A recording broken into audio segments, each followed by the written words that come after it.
Okay.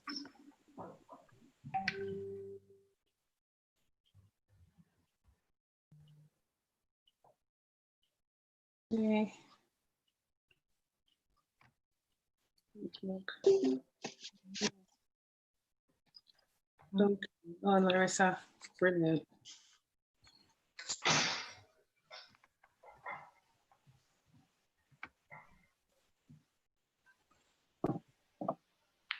Yeah.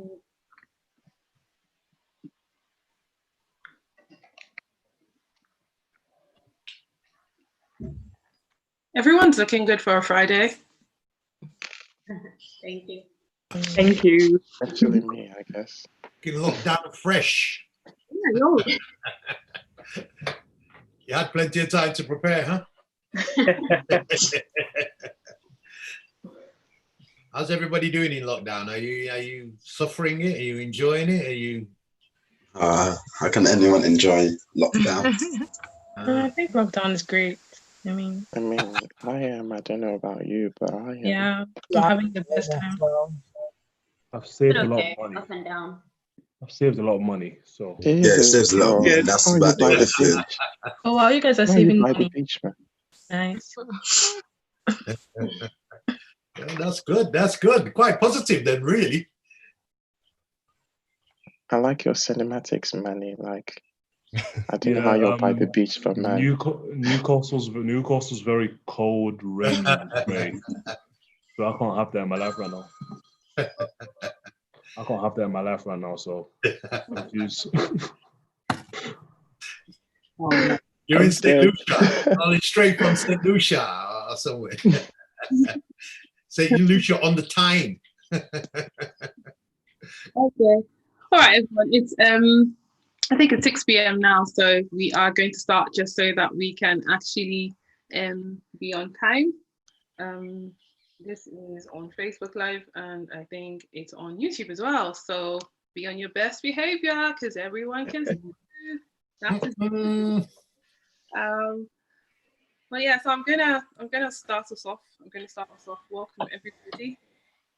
My name is CY, and as founder and convener of Black Impact, I'm so happy, and it's honestly with a lot of pleasure that I welcome everyone to our very first town hall meeting. Although it's virtual, you're all pioneers, I promise you that, because we've not done this before. And I'm confident that we will have many more town halls as we move forward with determination to cause structural and institutional change. If you've engaged with Black Impact before, then you know who we are. But if you've not, then welcome. And I think for your benefit, I'll give a quick summary of what Black Impact is about. Bear with me one moment and I'll do that. So for your benefit, if you've not engaged with Black Impact before, I'll give a quick summary of who we are. Black Impact is a national African and Caribbean student network that seeks to support the leadership, development, and career aspirations of Black students in the UK. Central to our key objectives is also the desire to challenge institutional racism, to challenge structural racism and economic injustice and discrimination within higher education and in the wider society in general. So why are we here today, really? What's this town hall about? Well, we can see that in the last 2 weeks, structural racism as exposed by the brutal killing of George Floyd and the impact of the COVID-19 virus also exposes a reality that's faced by Black communities throughout the world. Here in the UK, Black students face the daily reality of differential treatment, harassment, and violence in many university campuses throughout the country. Now, add that to the enormity of undermarking, being politically targeted, undermined, unfairly disqualified when seeking to run for leadership elections, and then facing the institutionalized racism of universities that refuse constantly to acknowledge the realities of racism on their campuses and who choose to keep silent, in the face of ongoing and routine racism faced by young people seeking to make their way in the world. We also see a Black attainment gap of 26%, and the disproportionate representation of Black graduates who, despite their educational excellence, remain unemployed. We suffer a cultural incompetence and lack of inclusion, We operate in environments that refuse to acknowledge our existence, with services that do not meet the cultural diversity of student populations. Now, my friends, that is what everyday racism looks like in universities and in students' unions across the country. The world has changed. Now, we have also changed. Everything has changed. And the promise of race equality, equal treatment, and respect for Black students and the entire Black community is now upon us.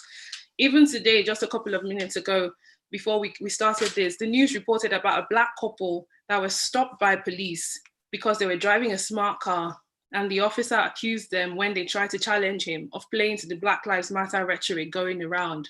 So it's not over. In fact, it's just started. It is clear why people are upset, but there's a difference. There's a huge difference between being an activist and being an angryist. And we want to make sure that the anger that we all feel is led and directed towards creating change. We intend to work with those who recognize the need for such change and to oppose those who refuse to recognize the power of the Black agency in birthing a society where Black students and youth are afforded equality and respect that our humanity and talent so richly deserve. So this is why we're here today, in order that collectively we can rub minds and forge a decisive path ahead. So I thank you all for making time to be here.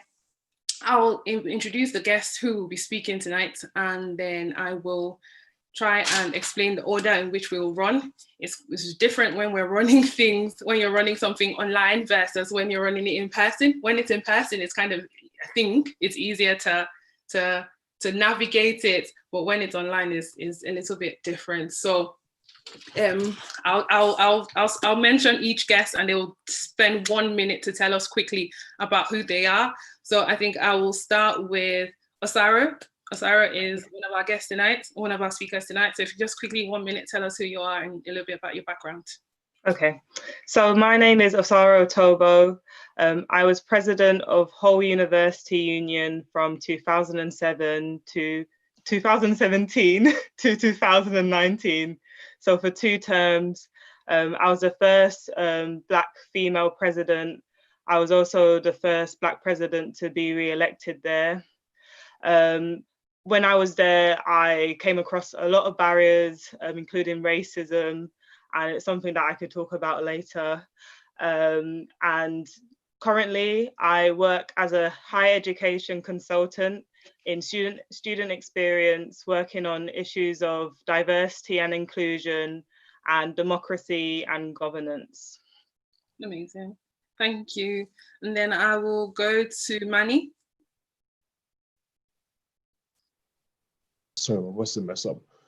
So hi, my name is Emmanuel, but you can call me Manny. So I'm the Student Union President here at Northumbria, which is up in Newcastle.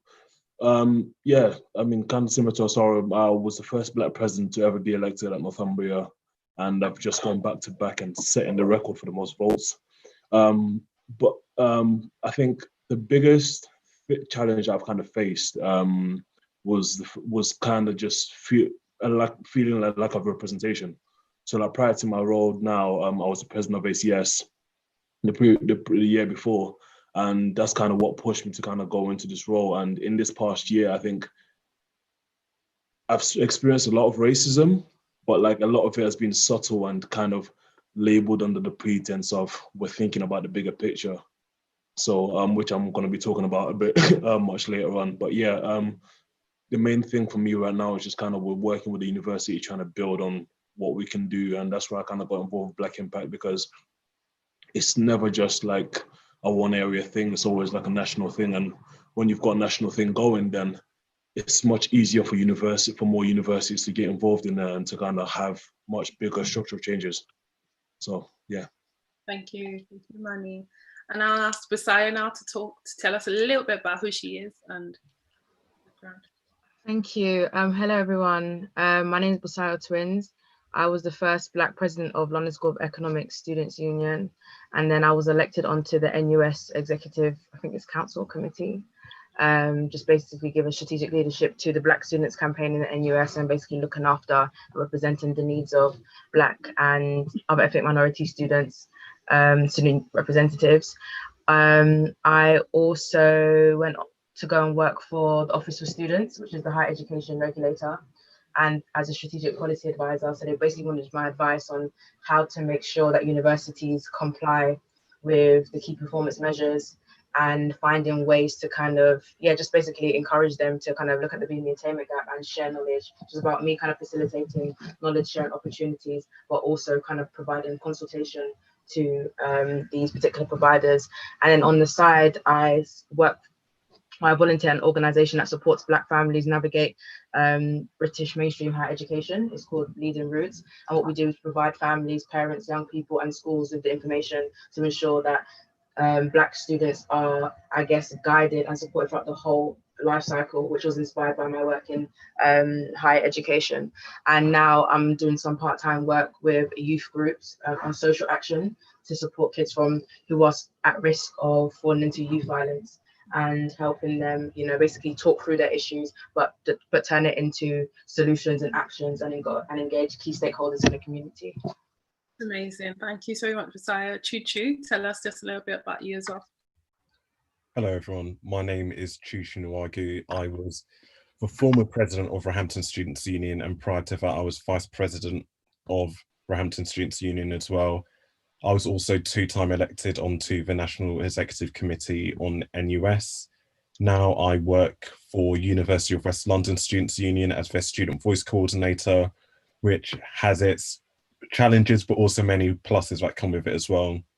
And on the side, I do a lot of work with 2 companies that I run outside of my full-time job, relating to giving opportunities to BME creatives in the arts and creative industries, and also trying to create a platform of change for young people from low socioeconomical backgrounds as well. Amazing. Thank you. Larissa. Hello, almost forgot to unmute myself there. That would have been awkward. Hi, my name is Larissa Kennedy. I've been a student organiser since I was around 16. But over the past few years, in my second year of university, I was president of the Warwick Anti-Racism Society. The year following that, I was education officer and deputy president at Warwick Students' Union, which was kind of me being the first Black woman in the role. And kind of in that time conducted research into the racist experiences of students, Black students and students of colour, and also founded the Warwick Decolonise project. This year I'm on my placement year, so working at a global gender equality charity and bringing a race lens to all of that work. And I'm president-elect of NUS, so we'll be starting at the National Union of Students in July. Amazing, amazing, well done. And then a man I call Uncle Lee, because as Africans you can't call someone by their first name without adding the respect. So Uncle Lee Jasper, just tell us a little bit about you and who you are, and then we'll get on. I'm Lee Jasper. I'm an activist for over 40 years, founder of Operation Black Vote, most of the national anti-racist campaigns I'm a founder member of. Was there in the early days of Stephen Lawrence, Roland Adams, right up until Sarah Reid, most recently tragically lost her life in Pentonville Prison. I'm a former deputy mayor of London. I'm a political strategist, and I'm an advocate on behalf of Black people, particularly those who find themselves victims of institutional racism or injustice. Very much, thank you. Well, I hope everyone can hear that we have quite a mix of people today, and so that means that this conversation is going to be exciting. I think the email that was sent round, everyone has or should see that this event is on slido.com, just in case you want to be able to send questions, and then there is the event code that you can use as well to send questions through. For me, I need to find where my Slido is now so I can monitor that. But yeah, and it's also being streamed on Facebook and on YouTube, so be on your best behavior, as I said. So if not, everyone's going to see you. But let's get right into it. And I'm going to start with you, Uncle Lee. I think you've been involved in the Black student movement for a very long time. You've been involved in this for a very, very long time, 20 years plus, I think. I don't know if everyone in this everyone in this town hall right now, and even those who are watching, were all around 20 years ago. Well, I certainly was, but a few may not have been. Well, you've been around very, very long. So can you summarize in about 5 to 10 minutes or so the history? I know asking for history in 5 to 10 minutes is asking for a lot, but can you try your best to just summarize the history of race issues in relation to Black students and youth in the UK, and the role that you have played and still played in uniting and galvanizing that group? Yeah, sure. Well, thanks, first of all, for the platform and the ability and the opportunity to speak to all the new leaders of the movement tomorrow. I think these are incredibly important, pretentious times, and that students are always placed at the cutting edge of social change and radical progressive movements. So I'm delighted to be here on that level. Me and myself, well, I hinted in my introduction that I'm the founder of Operation Black Vote. I've been a political activist all my life, and around about 93, I had an office at the South Bank University, and the South Bank University students, Black students, elected an all-Black student executive in 1993, and they went to NUS conference, and they were denied a motion on establishing a full-time Black officer. So they stormed the stage, and the police were called, and there was a whole heap of Walhalla. Google translation is available for those who don't get that. And when they came back to the South Bank University, where my office was based, they came to me and said, "Oh man, they called the police, we got arrested." So I said, "Look, there's got to be a better way we can do this, guys." And so we started to work with them way back then. Some of you may know a dread called Rashid Nix. He's a candidate for the Green Party, Rasta guy, long locks. He was one of those students, and there were about 15, 20 others anyway. The short story is that we worked with them. We then made an alliance with Muslim students, which meant I had to attend NUS conference every year, which was a interesting experience.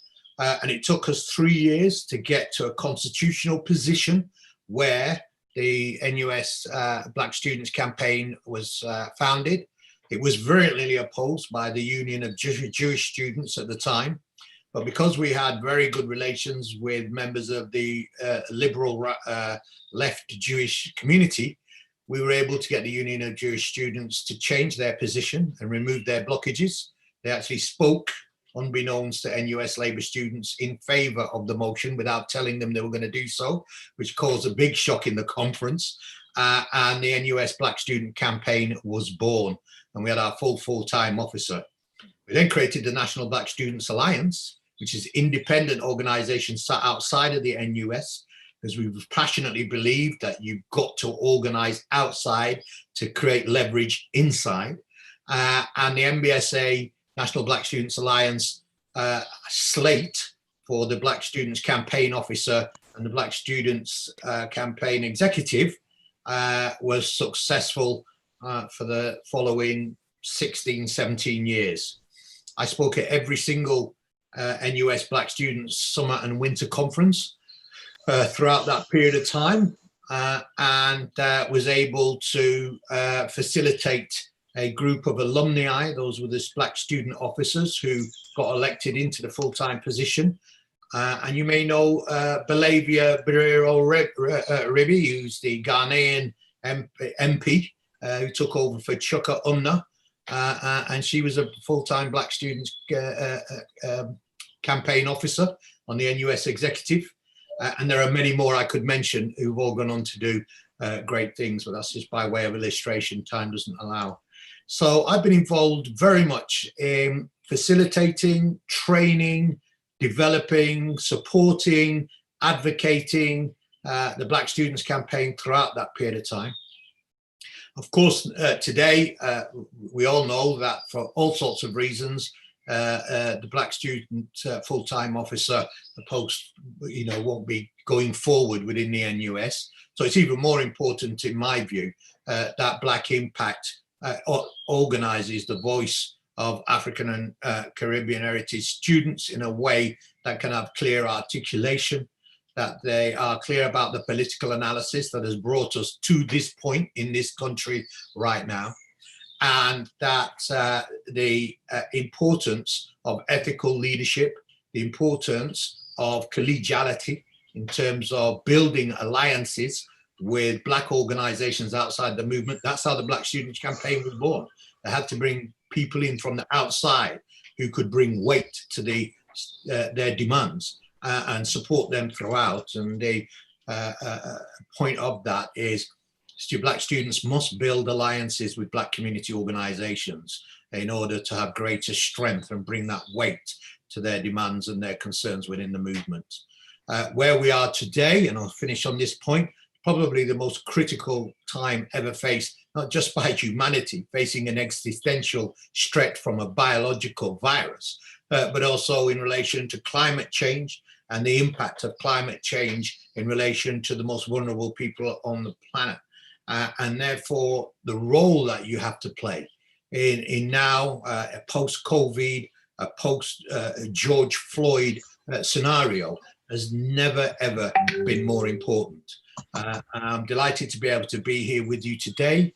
I'm happy to support you in development of Black Impact. I've been supporting CY on Black Impact as a strategic advisor and consultant since the day the organization was born. So she's worked incredibly hard and stuck the pace, stuck the course of Black leadership.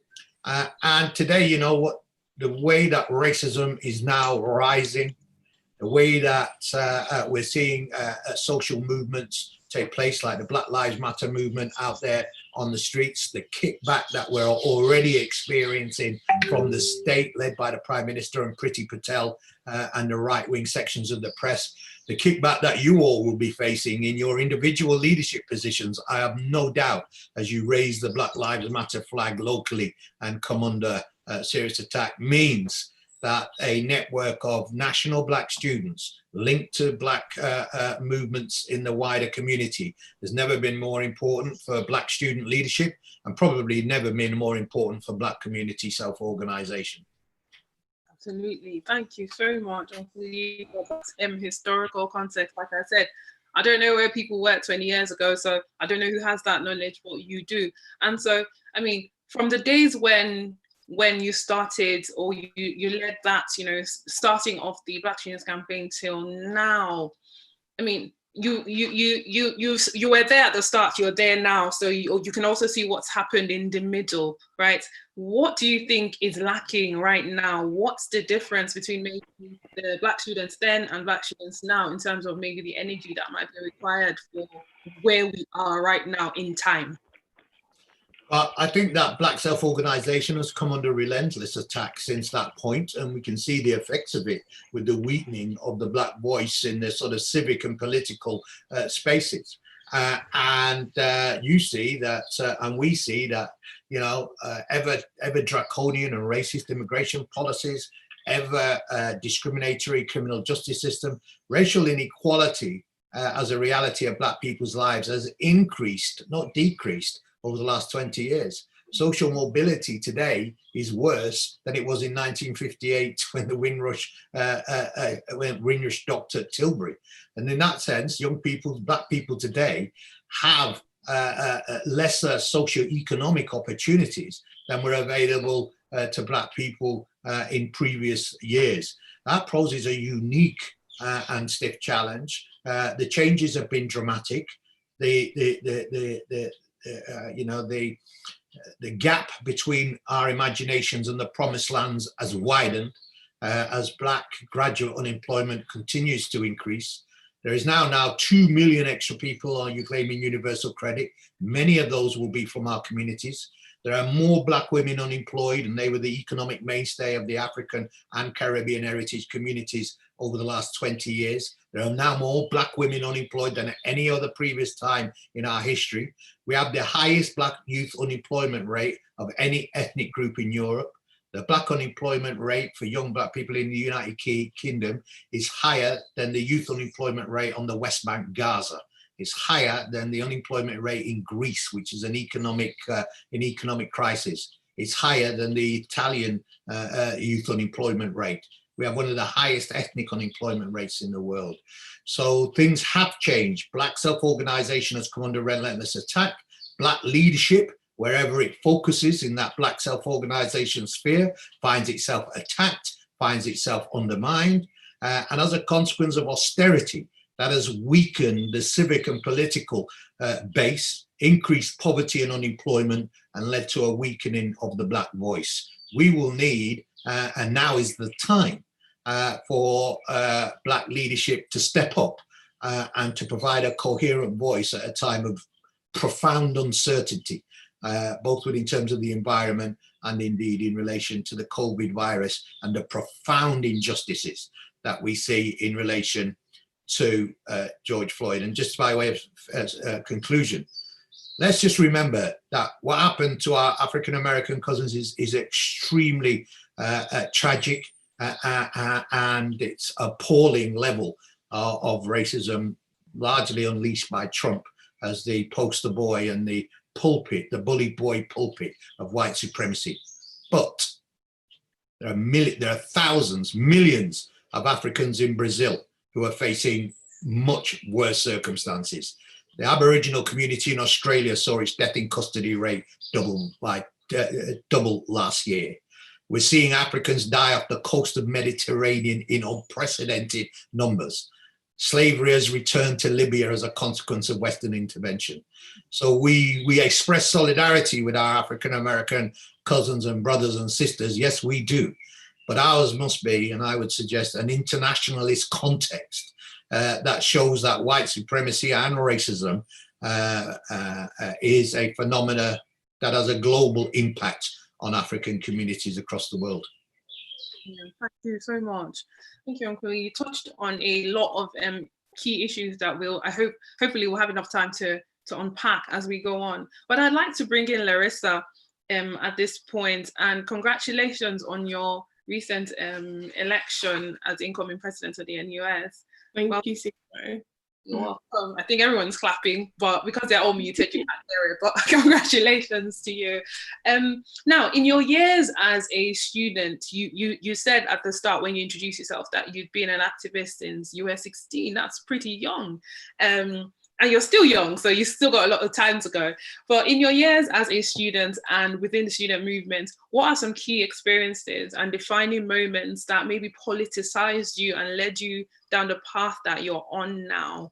And how can we translate that? How do you think you might be able to translate that to the youth of today? Because I know we had a conversation yesterday and we talked about, the lack of politicization of young people these days as one of the issues, that's one of the barriers to creating the kind of change that we want to see. So just share with us, what are some of your key experiences and defining moments that got you to where you are today, got you thinking the way you do, and how are you going to maybe translate that as you step into your role? I love that. That's such a mammoth of a question, but I really love it because I'm sorry. I think fundamentally for me, it's been the absolute honor of having so many great Black mentors and people who have been part of this movement for so long. And I think that's why it's so great to have Uncle Lee and to constantly be connecting with the elders of this movement and the people who have done the work and who've seen things change and evolve. Because I think one of the defining things for me has been having Black activists who have been here, who've done the work, who have been able to guide me in my role. And so that's kind of an ethos that I've tried to share. For example, in my time at the Warwick Anti-Racism Society, one of my big things was around political education and hosting, reading circles and constantly being able to share learning amongst one another and having that space to question the world as it is, but then also a space for reimagination. And actually reflecting on all of the kind of systems and structures that do feed into and reify our oppression, and really being able to step outside of those to think anew about how we build anew and how we tear things down to create something much, much better. And I think one of the ways that I'm hoping to bring that into the role as NUS, which is a great, great honour, is through the Free Black University. And CY and others know that I'm really passionate about this, because we're looking now at the empty platitudes coming from universities. We're looking at them saying Black Lives Matter, full stop. But what comes after the full stop? What is there backing up their words? Where is the action? And so I think if we can build a space, which the Free Black University is aiming to, which is a hub for kind of that radical and transformative knowledge production, where we're really fighting to decolonize education in a renewed way, in a rejuvenated way, with the resourcing that it requires and deserves fundamentally, then I think we're able to build this kind of free, anti-colonial, accessible vision for education outside of what we know to be. And of course, in this moment, there is a poignant focus on anti-Black police brutality, and we absolutely need to be addressing that too. But in answer to the direct question about kind of my defining moments, I do really think it is that those mentors and those people who have allowed me to step outside of what we see and what we know, to think about how we really tear it down and from the ground up, something that truly is built by and for. And so that's why I'm hoping to translate that through working with Free University and well, I hope everyone heard that end part, just because it was breaking up a little bit. But thank you for sharing that. And it's always a blessing to have mentors and people who, you know, sort of guide you and direct you as you go along on a journey. You talked about working with organizations, for example, the Free Black University, and then you talk about tearing from the ground up. Now, I mean, just by the way, just in case people don't know what NUS stands for, it means the National Union of Students, just in case. If you've been involved with an organization so long, sometimes you just forget yourself and you just go with the acronym. So forgive us in advance. I mean, if you don't know, NUS means National Union of Students. And when you hear us say that, it's the body that brings together unions across the country and institutions.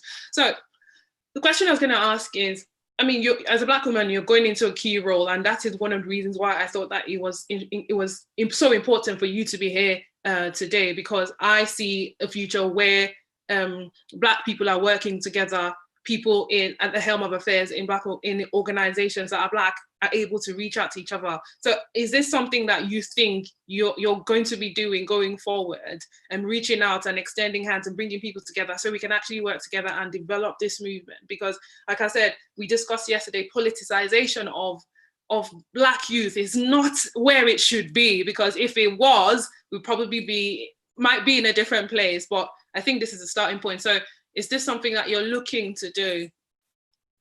Oh, absolutely. Like I've stepped into this role on an unapologetically Black feminist platform, and fundamentally, like really at the heart of it, I see NUS as a vehicle for the anti-racist feminist work that I was doing prior to the role.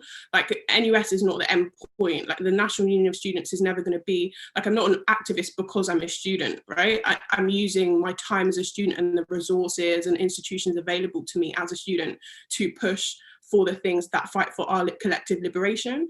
And so if I can use the kind of position that the NUS puts me in, the places that allows me to access, as a vehicle to kind of really ground NUS in anti-racism, in kind of Black feminist practice, and that's absolutely what I'm going to do.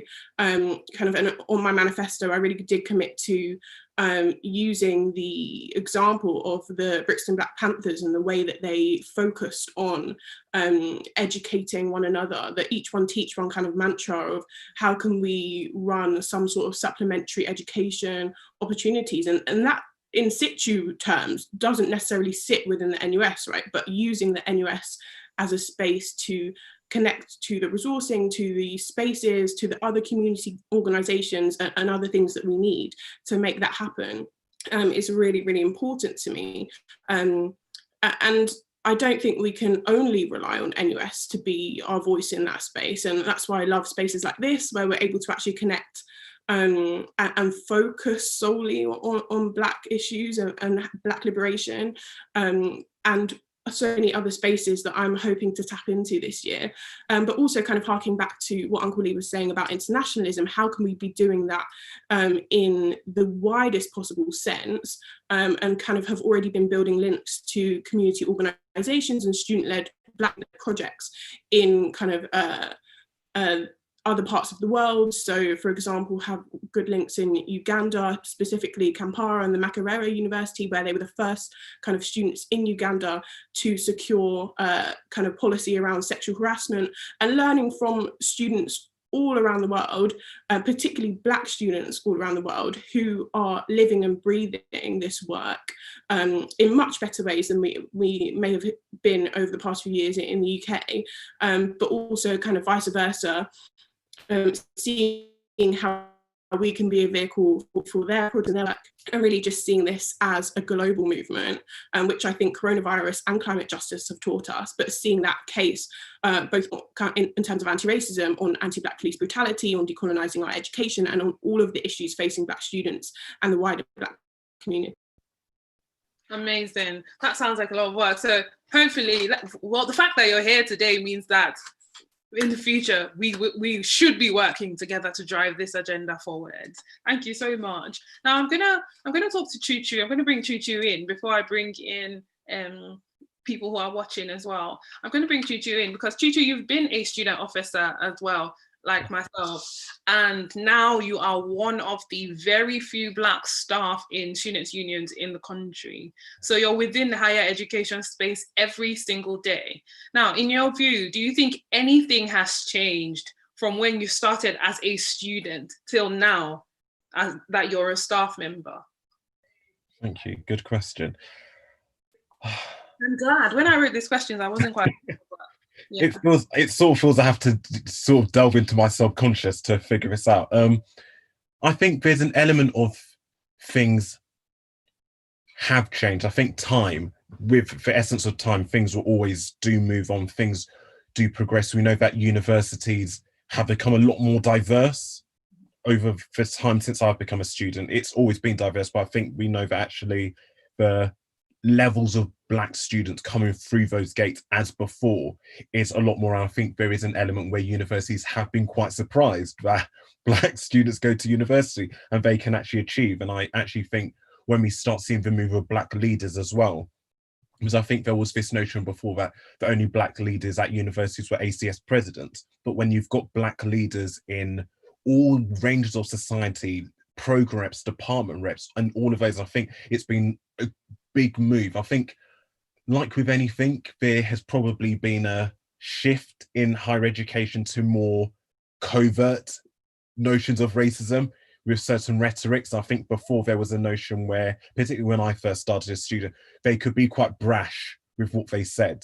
But now I think the more they know that there's a lot more diversity around some of these tables, there's diversity of thought, they are probably having to do things a lot more subtly than they could have before. And I think now as a staff member, seeing it from this perspective of when I was a sabbatical officer, I could really tackle and delve into these issues, but working at UWL and actually many different sectors in meetings that I go into, the language of it has been sort of like not toned down, but redirected from a thing of, okay, how do we say this without making it sound racist? But in essentially, it's sort of calling Black people out, and it's about how do we really tackle this rhetoric when we hear it in these meetings. And I think I, both at my current job, but in previous jobs, did get a bad label for tackling a lot of these issues because it always seems as if I was pushing or fighting the Black corner. But I think the thing is, even though we're getting our seats around the table, or getting a seat around the table for a lot of these meetings, not everybody in these meetings have the confidence to call and tackle these things out. Particularly if you imagine a student, I was talking to a student the other day who was thinking that if she was to call out for university on a certain thing, could that potentially penalise her grades if one of the academics, and there's all of these sorts of things where, as opposed to, I think in the position I'm in, I feel I'm able to call it out with as much confidence as possible, with as much boldness as possible, and be that voice. But I do think there's a lot of work to do. I think covert racism now, particularly in higher education, is rife than ever before, starting from stuff like the attainment gap and various other things, lack of resourcing for Black History Month. There's so many things I could tap into, but I think actually it's about how we really tackle this narrative now. Understand that it's a problem, call it out as a problem, but say what are the things that we are going to demand to really shape this narrative moving forward.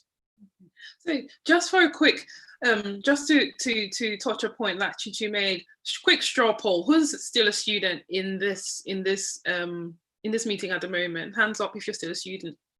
Okay, fair enough. Okay, now to the students, do you feel confident in calling out racism in your institution when you feel it or when you see it? If you do, just put your hands up. You feel confident, you feel able to say this is it, and you're not worried about your grades or whatever. If you feel 100% confident, put your hands up. Okay. Do you know how you can do that? Do you know how, what the mechanisms are? Do you know the channels through which, if you know the channels through which you can do that, put your hands up, let's see. Okay, not that many. All right, fair enough, okay. I just wanted to, now Chuchu, because again, because as I said, you work in a union now, are unions actually as inclusive as they brand themselves to be? I've worked in a union before. I've also been president in the students' union before, so I might know the answer to this, but I'm not the speaker here tonight, you are. So do you think, honestly, that unions are as inclusive or as diverse as they claim or portray themselves to be?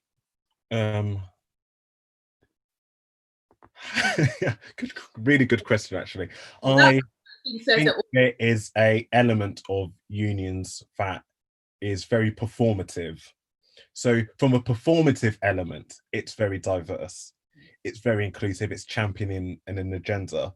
On a genuine level, I think there is actually probably, as much as we understand universities have issues with racism, I think actually unions itself, to some extent, racism is rife there more than ever, because I think there is an element where it goes undercover because, for instance, there's some unions where in their mission statement, for instance, diversity, inclusion is part of their mission statement. By 2020 or whatever, we would empower our students to be a diverse.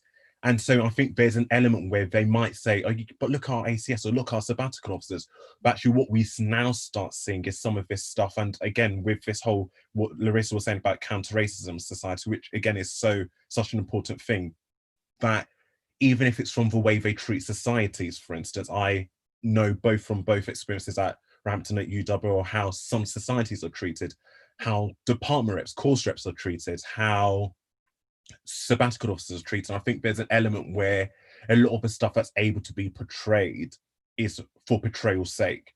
But actually, I think what the unions don't feel unless you've got the people there to fight for it, they don't feel there's a necessity for them to campaign for it. And I think they still go to this notional thing of, yeah, but Black students don't engage with the students' union. They only involved in their ACS. And that is their key. So because in their thing, we don't engage, that's the reason why now for them, when you try to push this, but who's it for? They're not the majority of our service users. So are we wasting this resource when we could potentially put this resource into other areas where the students are the ones that are answering question 6 on NSS and all of these sorts of things? So I think there's, like, to sort of summarize, I think there is that thing of, genuinely, there are some SUs, I won't sit here and say there aren't SUs that are doing the work and actually doing it, putting their money where their mouth is. Okay. But if we were to try and take it as a consensus, it's quite performative. Okay, just for the benefit of everyone in the chat here now, in this call now, and also people who are watching, because there is quite an audience growing on Facebook and potentially on YouTube as well. If you want to send questions, you can go to slido.com, that's slido.com, and use the event code. Let me find the event code for you. Give me 1 second. Bear with me. Yeah, the event code is like #93413. 93413, just in case, so that you can, send questions through. And I think questions have already started dropping. Right, okay. I will thank you, Chuchi, for that. That was very, very insightful. I'm going to bring in Busayo now. You as well were an officer. In fact, you were the first Black General Secretary, that is equivalent to president, at the LSE, that's LSE Students Union. So Busayo went right to the top, went to the red brick and made it. And you're still very involved with the educational settings, higher education and further education and all of that. And you use your platform to distill or simplify political discourse. Do you think that young people today are as engaged with political issues as they should be? I think what the internet has done, or what social media has done, is provided young people at a very early age with a lot of information. But that information is riddled with bias, it's riddled with, you know, lack of context and a lot of agenda. So they're faced with a lot of information. And I think that's where like other generations might be like, you know, you should know more right now, or other people might feel like the younger generation are engaged. But the honest truth is they haven't got the skill set necessarily to be able to distill that information in a way that they understand the context of it and then utilize it usefully. And it's sometimes on the platforms that this information appears on as well can also be, they're using YouTube for many different things. So it's also a competition for attention as well. And these are young people in their formative stages, but they have to balance, you know, entertainment, developing themselves as individuals, but then also trying to understand themselves in a wider political context of racism, of sexism, of homophobia, of Islamophobia, or whichever other categories or intersections that they reside in. So I feel like young people are very much exposed to a lot of political discourse, but I don't feel like they necessarily have the tools to dissect it, not for a lack of want, but because they just don't have the direction or the leadership or even necessarily the time, you know, to kind of fit in or understand the relevance of it. And I think that goes back to like what Uncle Lee was saying, and other people here have said about legacy, and Larissa was saying about legacy and about having mentors who are able to kind of guide them to the right information, or at least tell them why this information is important. And in terms of young people, and I'm assuming it's younger than us, right? People in like mainstream, but just the prospective students who we can assume, let's just assume that most people are going to go on to some sort of higher or further education. I think with them, it's they're very vulnerable to their school system. A lot of people only learn in the classroom in a formative way, in an intentional way. So everything outside the classroom seems to be very optional for them. It's like, yeah, if I read this article, it's you know, it's good for me. But in fact, they need to see education as just the more formulaic, you know, instructional, compulsory thing that they have to go to. But the information that helps them in terms of learning Black history, in terms of learning about racism, is something they need to commit to outside the classroom, not just because it's not being provided, but because schools sometimes aren't in the best place to give you that context or the space to talk about it. So I'll say they're highly exposed, but they lack the skills to kind of analyze it and dissect it in a meaningful way. And how, and in your opinion, how can this change? Because you've made a good point, highly exposed, but lack that capacity. So yeah, what can be different, or what can be done different? I think what can be done different, of course, is some of the campaigns that we see about like the Black curriculum, and going back again to what Larissa said about like even the Black Free University, and just their kind of role in disseminating information and creating those spaces, so then young people know it's available to them as an option. Really hounding schools again to kind of at least stimulate some sort of conversation and at least discuss the history in its accuracy, so therefore it could stimulate some sort of further discussion, whether in the classroom, outside the classroom, for these young people to have with their families or friends, etc., etc. But I think what else needs to be done is, again, they need to know that there's a group of people who came before them who are open to discussing this with them, you know. And it's not a case of this education is a pipeline, you know. It is constant, it's forever thing. But I think the way the school structure is and where the university is, it looks like to say we only talk to people in year 7 if we're in year 7, and we only talk to people in year 9 if we're in year 9, or we only talk to people in higher education if we're in university. But we need to make sure that pipeline is going back and forth all the time, so we know what they need and we know what they need, and it's this constant conversation. So I think they need to be more exposed.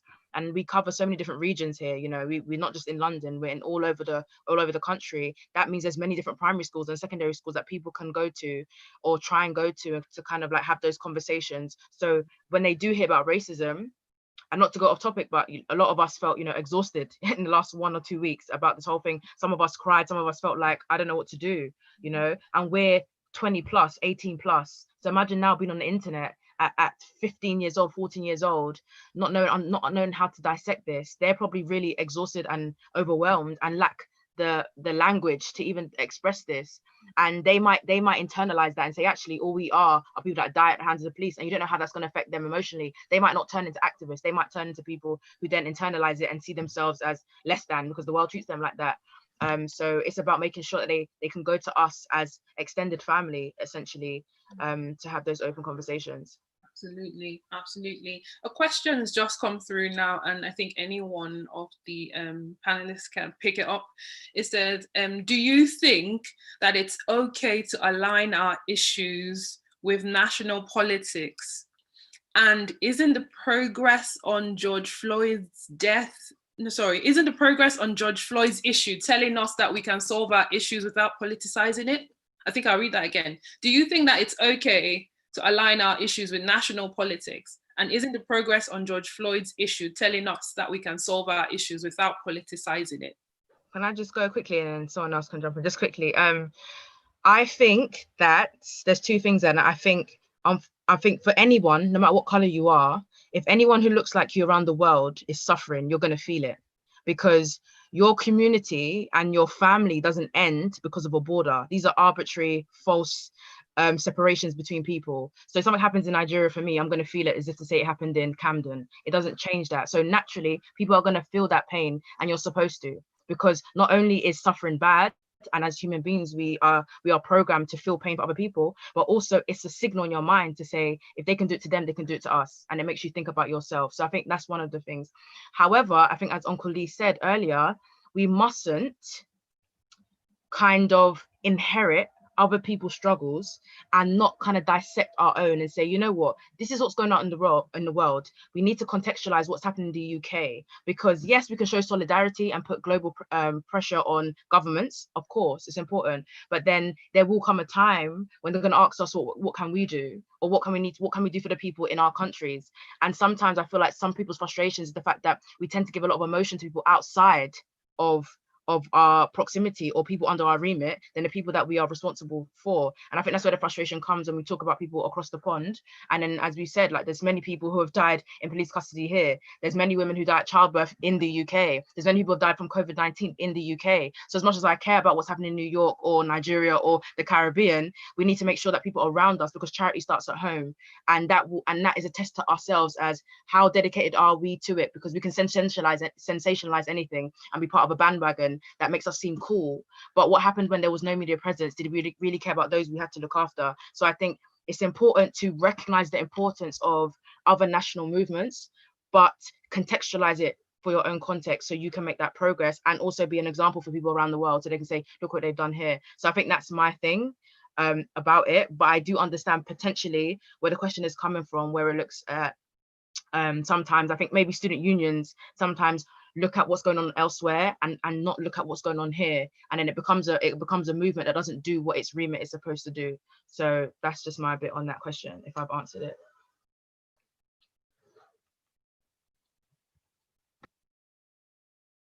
Accidentally muted myself and I didn't even know, but thank you, Bisaya, for that. Does anyone else, I don't know, Larissa, Uncle Lee, Chuchu, any one of you want to comment on that a little bit? I'll just repeat the question. It says, do you think it's okay to align our issues with national politics? And isn't the progress on George Floyd's issue telling us we can solve our issues without politicizing it? So, can I just say something? On the point of linking it to national issues, national politics, I used to think that I wasn't a super political person, but then you realize that everything that happens is because of politics and policies and law. So I do think it is important to look at what's going on in the UK, what are the laws and policies causing these incidences to happen, whether it's children, women dying at childbirth, or discrimination happening at work, and the policies not properly protecting us in these spaces. I do think it is important to think, look at the politics in the UK, this is why things are the way it is, and then we can strategically think, this is what we need to change. So yeah, I think everything is political now. Absolutely, because it's the same situation that we were discussing yesterday about pulling down of statues. Yes, statues may need to be pulled down, but what we need to make sure that we build up is statute, because that is what will actually protect us and ensure that, you know, we can make our way forward in society. And Osaro, it's good that you spoke, because I was gonna bring you in next to just share. You were also a student officer and the first Black president at Hull Students Union. Can you share with us some of the issues that you faced working as one of the only Black persons in your organizations, and about why you've come out to talk about it very recently, and you've also even started a campaign? So just talk to us a little bit about that, how your experience was working there, and then what you went through and why you're doing what you do. Where do I begin? Oh, it's such a long story. Well, don't keep all night though. I think one important comment that was made before was that student unions tend to be performative in terms of diversity and inclusion. So as a student, I didn't really know that the SU wasn't as diverse and inclusive as it appeared to be. So when you're in the system, when you're working there day by day, and like you're the only Black person in that office, there are things that happen and everyone just thinks it's normal and no one challenges it. And like you feel like, am I like the only one that can see that this is wrong? Like the way that we spoke to this student is wrong. Why are we not doing anything about it? And so I recently spoke up about racism that I experienced as president of the Students' Union. Over my 2 terms, I saw and heard a lot of racist things. One thing that might make you laugh and might make you think, I can't believe that happened. A white student trustee said that I was racist for using the word Black to describe a Black student. That same student trustee tried to put forward a vote of no confidence against me. So that was the sort of things that I was dealing with as president. And so students can say these things, and you kind of build up like a tough skin, but then when your organization doesn't do anything about it, when they don't stand up against racism, when they're too afraid to talk about it, that really hurts, especially when you're the only person there that is affected by it. I mean, having a white member of staff saying that the N-word is acceptable to use, and we wouldn't want people to think we're banning the use of certain words. It gets to you when you deal with that every day. So I recently spoke about it because at the time, my students' union, the board specifically, tried saying that, give us time to investigate this issue. We'll dismiss this student trustee that said Black is inappropriate, Black is derogatory, and a racist term to use. We'll dismiss her. We'll put out a statement saying that we're against racism, and it will happen like in a few weeks. And so I held off on talking about it publicly, but then weeks went on, months went on, and meetings that I was having with the chair and the chief exec, it would happen either over the phone or face to face, and so it wasn't properly documented. But I kept notes of things, and so eventually it all came to a head at a board meeting where the chair said, "Oh, you know, we can't say what she said was racist. We'll have to hire a specialist lawyer to establish that fact, even though you're the only Black person in this room and you are saying that what she did was racist." So that whole experience kind of soured my time at Hull. I was there for 6 years. I did my undergrad there, my master's there, absolutely loved it as a student. but then as an officer, you can see a completely different side of things.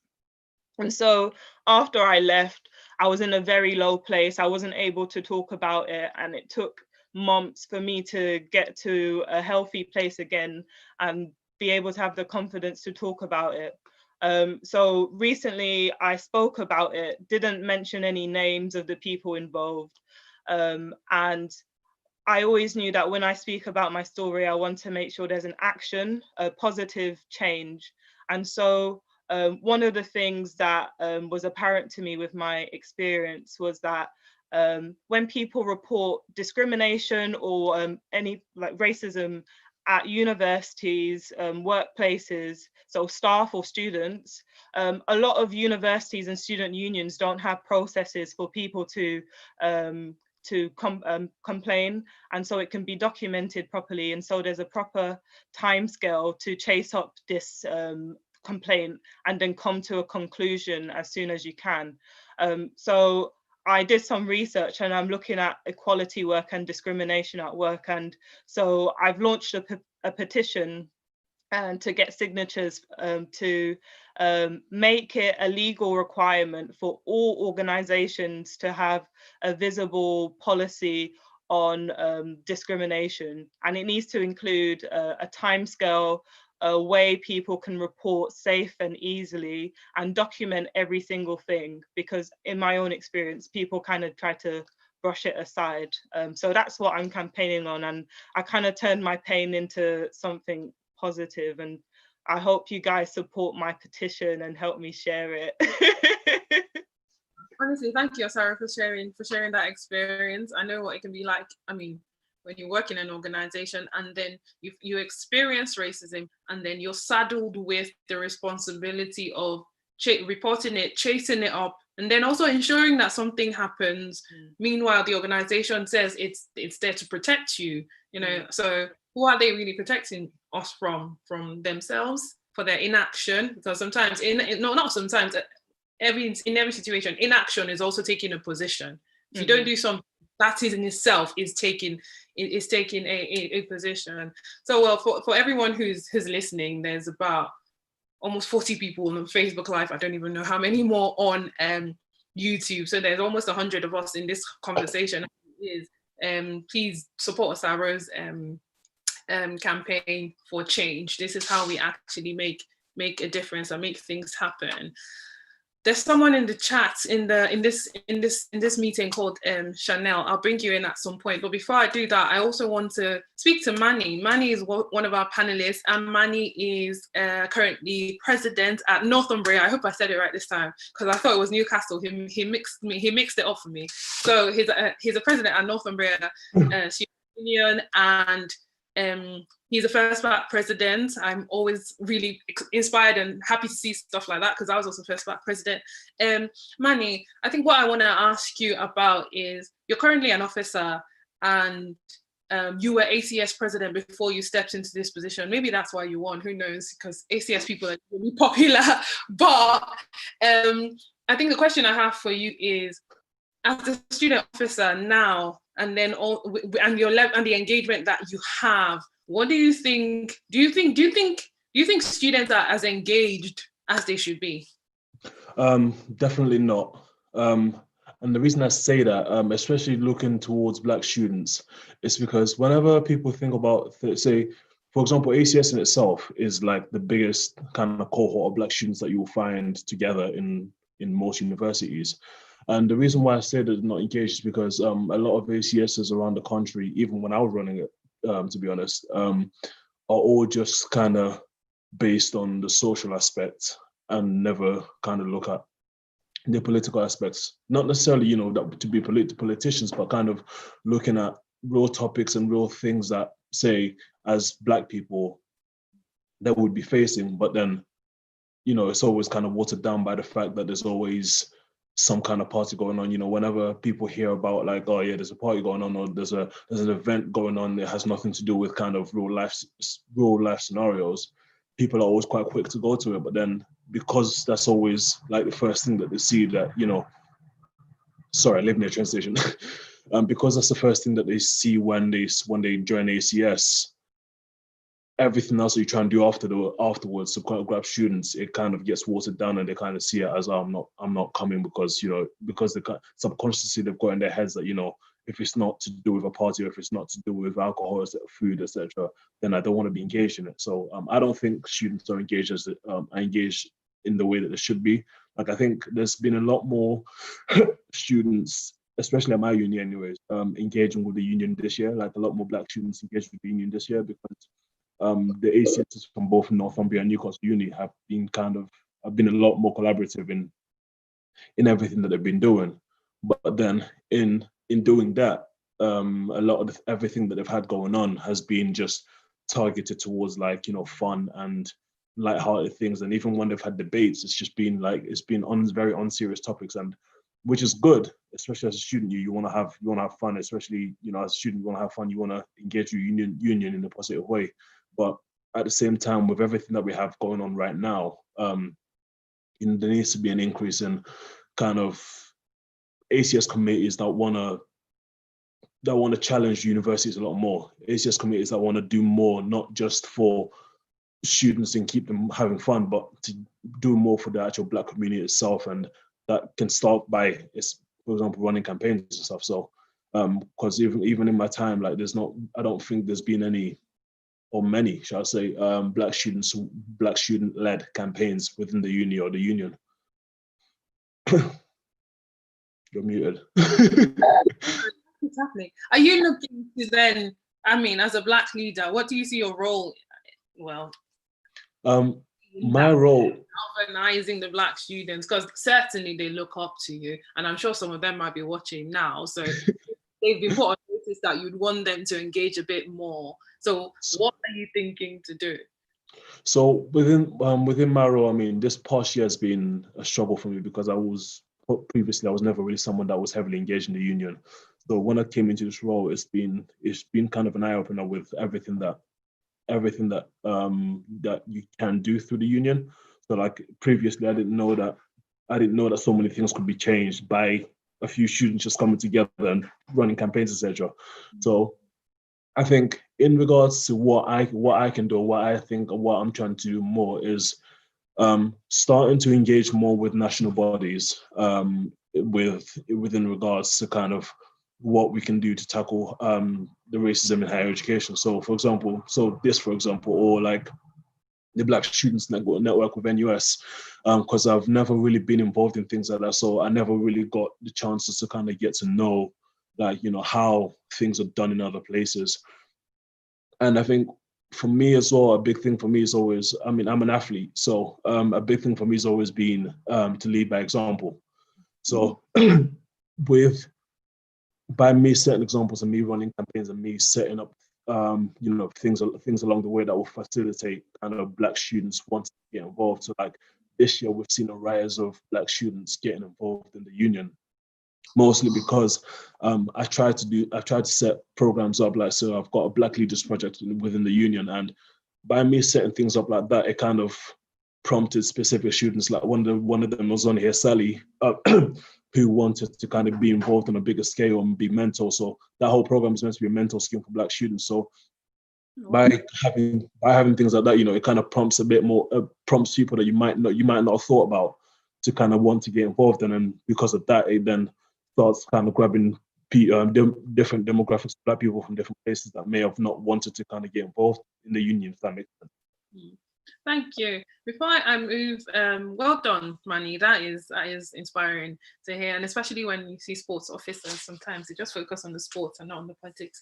But that's inspiring. Just before I bring in Uncle Lee, in terms of to talk to us about sort of futuristic thinking, I'm just gonna read out some of the comments that have been coming through on Slido. Someone said that, I think linking our issues to political ideologies and parties is the problem.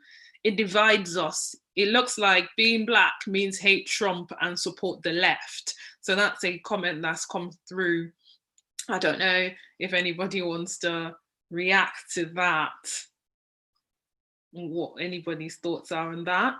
I think from my standpoint, because I've got a few friends who are American as well, I think the reason why I think a lot of people might mistake that is because whenever a lot of Black people say don't like Trump, it's always very vocal and always very obvious. And I think it's quite important to understand that, you know, it's not that there's personal vendettas against Trump.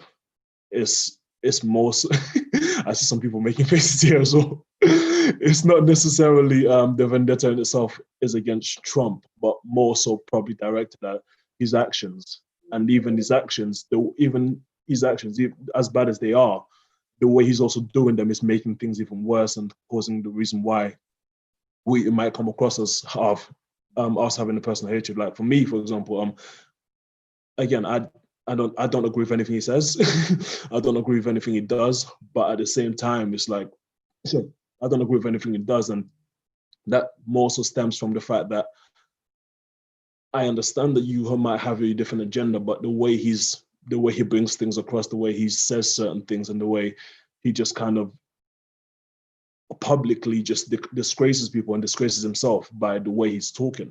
If he's, especially considering he's the president of like what is essentially the biggest kind of country or political country in the world.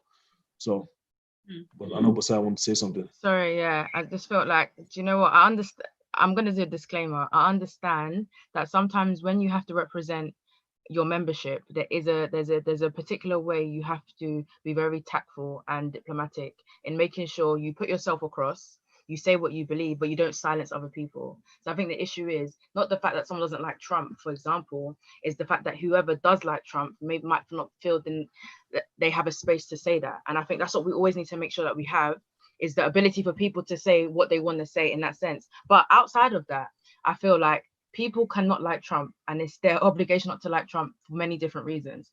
I think what sometimes we get caught up in is what that looks like to other people. I think with politics, sometimes you have to be very unapologetic about the things that you believe in, because politics isn't something that's lighthearted. It's about like, I don't like this color sweet, you don't like that color sweet. This is about real people's lives, and people die at the hands of these men that people don't like. So if people come to you and say they don't like this person, yeah, it's kind of like in everyone's mouth. But sometimes you need to really understand why people say the things that they do. So I think don't get me wrong, I'm trying to be very diplomatic. I don't know what stage everyone is in their student rep career, but I think if you're a leader, always make sure you create a space for people to feel like they're able to contribute and say something. Not because everything people believe you might agree with, but because it is an opportunity to educate and to learn and understand. If we keep staying within our echo chambers, we won't develop even the ability to argue our points, because we're around everyone who understands it. And so rightfully, someone might come to us and go, why don't you like Trump? And a lot of us will be like, I just don't like him. But in some spaces that won't run. And if you haven't got the range to say why you don't like him, this is why other people who support wicked people, who support evil people, because they've got their points, they will defeat you because you're just emotional, you don't like it. That's not me saying emotions aren't important, but you have to understand where you are. When you're in a safe space, we know what you mean. When you go, you don't like Trump, say nothing. Say less. I know what you mean. I know why. I know everything. But when you're not in these spaces, and again, these spaces are created because sometimes like-minded people come together with similar experiences. But when you go back to your individual universities, you won't necessarily have the physical support that we create here. So what I'm trying to tell you is that when you're diplomatic, it creates an environment for you to also operate, say what you need to say, but also allow other people to feel like they can engage with you to a certain degree. Obviously, you have to protect your mental health. But on the flip side of that, none of us need to perform to whiteness as well, or to the right-wing group, or whatever wing you belong to. People are going to be left wing for their reasons. People are going to be right wing for the reasons. People are not going to be either wing or identify. But I think it's about making sure that you are unapologetic. Do you know why? Because imagine what happened with George Floyd. Now we were also thinking, I don't want to say I hate the police, I just hate the institutions that prop up the police. No one's got time because somebody died. Do you get what I'm saying? So we also have to make sure that we are convicted in what we're saying, because people are dying. And I think the issue is that a lot of these discussions, and I was saying before about political discourse, because everyone has access to these conversations now because it's online, not everyone has the understanding of what we mean when we say what we mean. So you can say you hate Trump and not really understand it. And that's why people think, oh yeah, you just hate Trump, but why? Do you know what I'm saying? So you have to understand what it looks like on the outside. Even though those of you here, activists, you know why you've seen the damage, you're not always engaging with people that range. So you have to identify, it's up to you to have the judgment to decide who you're going to give that education to, because not everyone has worth your time. But at the same time, you have to understand that people weren't brought up the way we're brought up sometimes. And on top of that, just lastly, I don't want to go on, is the fact that, again, as much as it pains all of us, yeah, sometimes not all Black people think the same way. Do you know what I mean? Sometimes, you know, like I'm not even an advocate for everyone thinking the same way. I think it's great that people come to different experiences and say what they have to say, and it's great because we as Black people, people as any ethnic minority, don't always have the luxury of thinking differently, and therefore we don't grow because we have to follow one leader, and if we don't like it, we look like we're banished from the field, and we're no longer, you know, people revoke our black card just because we don't like the same things. And I don't think that's fair. That's why I get the right and left kind of rhetoric, and that's why we need to make sure we reconcile it. However, I do think that, you know, people should be able to, not all Black people are going to think the same, and you're going to have to find a way to be diplomatic about that as well and engage them in the conversation, because they might not agree with you on Trump, but they might still hate the fact that Black people are dying. So do you banish someone because they still like Trump, but they hate Black people dying? It might be a cognitive dissonance in their head, but you also need to make sure that you create as big a support network as possible, and you don't want to kind of isolate people just because of those kind of conversations. That's in my experience, and I think as people get on, you will see that they call it the hill you want to die on. That's what I call it. There's certain hills I'm not ready to die on, and there's certain hills I will die on. Do you know what I mean? So pick yours. There'll be many hills. Just pick yours for your own mental health and for the sake of the efficiency of your movement and your campaign. Some people might say something to you and you're like, you know what, in another world or in the streets, we'll rock it out. But in this particular place, I'm gonna let you have that one, sis or bro, you know, whoever it is, I'm gonna let you have that one. But just pick your battle, because there's certain things that we can't get sidetracked. You know what I mean? So yeah. Thanks, Messias. I think it might be the same person, but it's anonymous. They said, I hope I'm not muted. The person said, George Floyd's situation taught us that we can change policies, statutes, and laws without becoming an ally of any political party. We have to be issues-based. That's on that comment. But before I bring in Uncle Lee again, is Chanel here? Chanel, are you still here? Chanel of the Black Youth Charter, are you still here? No? I can see you in the, anyways, well, when Chanel is ready, they can message me and let me know. So we've said a lot of different things, Uncle Lee. We've talked about lack of process in student unions, we're reporting racism. We've talked about students' unions being performative. We've talked about, you know, all sorts of issues. Besides, touched on being exposed, but not as, you know, educated as they should be. Larissa also mentioned having mentors and, you know, creating opportunities, for example, through the Free Black University for Black students to engage with content that educates. And we've said a lot of different things. So at this point now, what do you think are some key things that, you know, all of us here in this town hall, all nearly 100 of us, need to be sort of pressing forward as an agenda? Because everyone here, well, I mean, the speakers, the panelists, all of you are in key positions to be able to drive forward that change. What do you think is a suggested way forward as an elder speaking into the younger group? Unmute yourself. Has that worked? Yeah. I think I've made the point about making broader alliances with the wider movement. I'm a member of Black Sox, BLAKSOX. It's a Garveyite self-help movement for the African community. We fund all our activities ourselves because we're passionate about economic independence, and Black professionals commit their time or their money to work with other people who just do stuff. We don't wait for anybody to grant aid us. We don't wait for anybody to, you know, fill in a grant application form. We just put our hands in our pockets and get on and do it. So I think making alliances is extraordinarily important. I put the link to our platform in the group there to link in with other Black professionals. I think that's good because you need pathways into the world of work. But I also think in relation to where you are now, you've got to have a focus around, or I would suggest a focus around your Black self-organization. I think the point about the Afro-Caribbean societies is a point well made. And I was saying to others, you know, I've been around long enough that I used to go to ACAFest, which is a summer party for all the ACSs that used to happen in the 90s and the noughties. I had 6,000-7,000 people there, but it was a pool party. You know, it was like a sorority party, if you like. And very little politics was done. And even though I was there speaking to, you know, two students while everybody was out at the bar and partying by the pool, the point was made that the ACSs do have the potential with the right type of leadership to make a better contribution. So I think that's enormously important. I think the issue of radically changing universities is going to be key, because when I get involved in student politics, the amount of students I'm having to support individually who are struggling with the kind of racism that I think Osara was indicating and others have experienced, is just unbelievable. And some of those far-flung universities in Hull and in the outer regions of the country, you experience a racism that, you know, would be totally intolerable in London, for instance, or some other cities like Birmingham. So I think we've got to build up the network capacity to be able to not only to provide support for ourselves, both emotionally, empathetically, and politically, but we've also got to put pressure on the universities to make a paradigm shift. And I saw, as you did, sat back and laughed at the university statements talking about, you know, we support Black Lives Matter. And I wanted to put my fist through the TV screen at the time. And then I went online and I saw the statements coming from Black students all over the country saying, you know, WTF, question mark, what?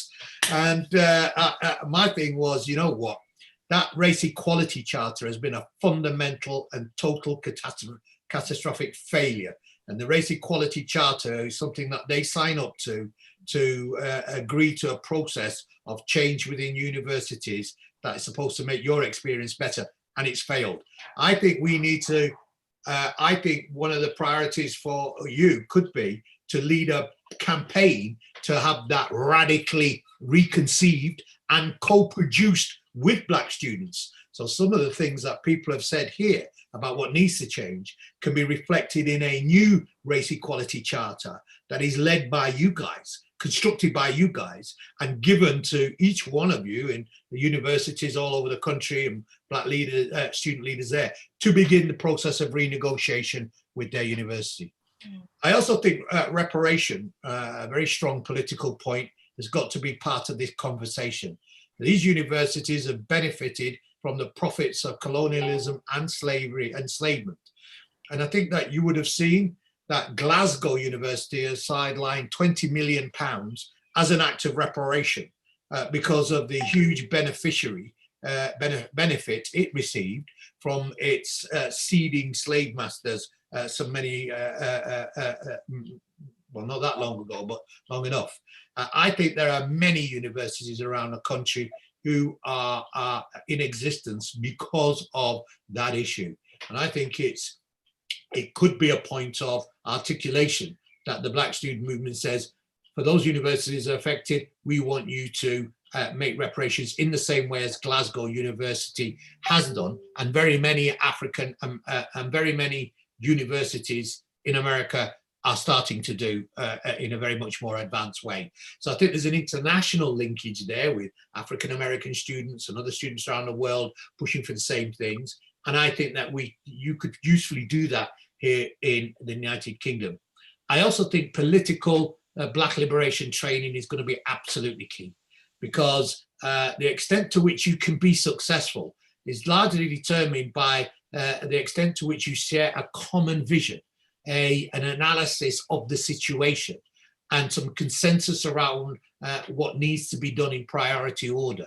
That is an absolute requirement of any effective national movement. So thinking about those issues is going to be very important. Bringing forward the contribution of Black women to the international struggle for African freedom and justice across the planet, bringing forward the struggles of independent liberation campaigns, both historically in the past and bringing it up to date with the Black Lives Matter movement currently, making UK students aware of the rich history of civil rights in this country and the context in which they seek now to advance and take on the baton for that cause is going to be absolutely critical. And making links with national Black organizations allows you to bring in those activists from various perspectives and experience that can offer you their insights and so on and so forth. So I think that is also incredibly important. So I think political leadership training, I think reparations, we've got to put that back on the agenda in my view. I think the charter, the race equality charter for universities gives us a great opportunity. And finally, there is an announcement by the government, not by the government, by the Equalities and Human Rights Commission for a systemic review of systemic racism in the United Kingdom, a statutory review on systemic racism. The Equality and Human Rights Commission is the human rights arbiter of rights here in the United Kingdom. And that body, in response to Black Lives Matter and the death of George Floyd, has announced a systemic review, looking at why COVID disproportionately impacts, looking at the realities of systemic racism here in the United Kingdom. I think it would be fabulous for Black Impact in alliance with others, and you do need to work with others. There are sort of Muslim student associations out there. There are all sorts of different associations that you need to build an alliance with, where they share a common agenda with you, and they support the principle of Black self-organization. And not all progressive leftist organizations do support that principle. So we need to be aware of that. But where they do, a common agenda, I think brings additional leverage and weight. But that review will change legislation. So it's an opportunity for Black Impact to say, actually, maybe we should be taking evidence from the experience of students, taking evidence from the experience of Black cleaners in our universities, as well as Black professors.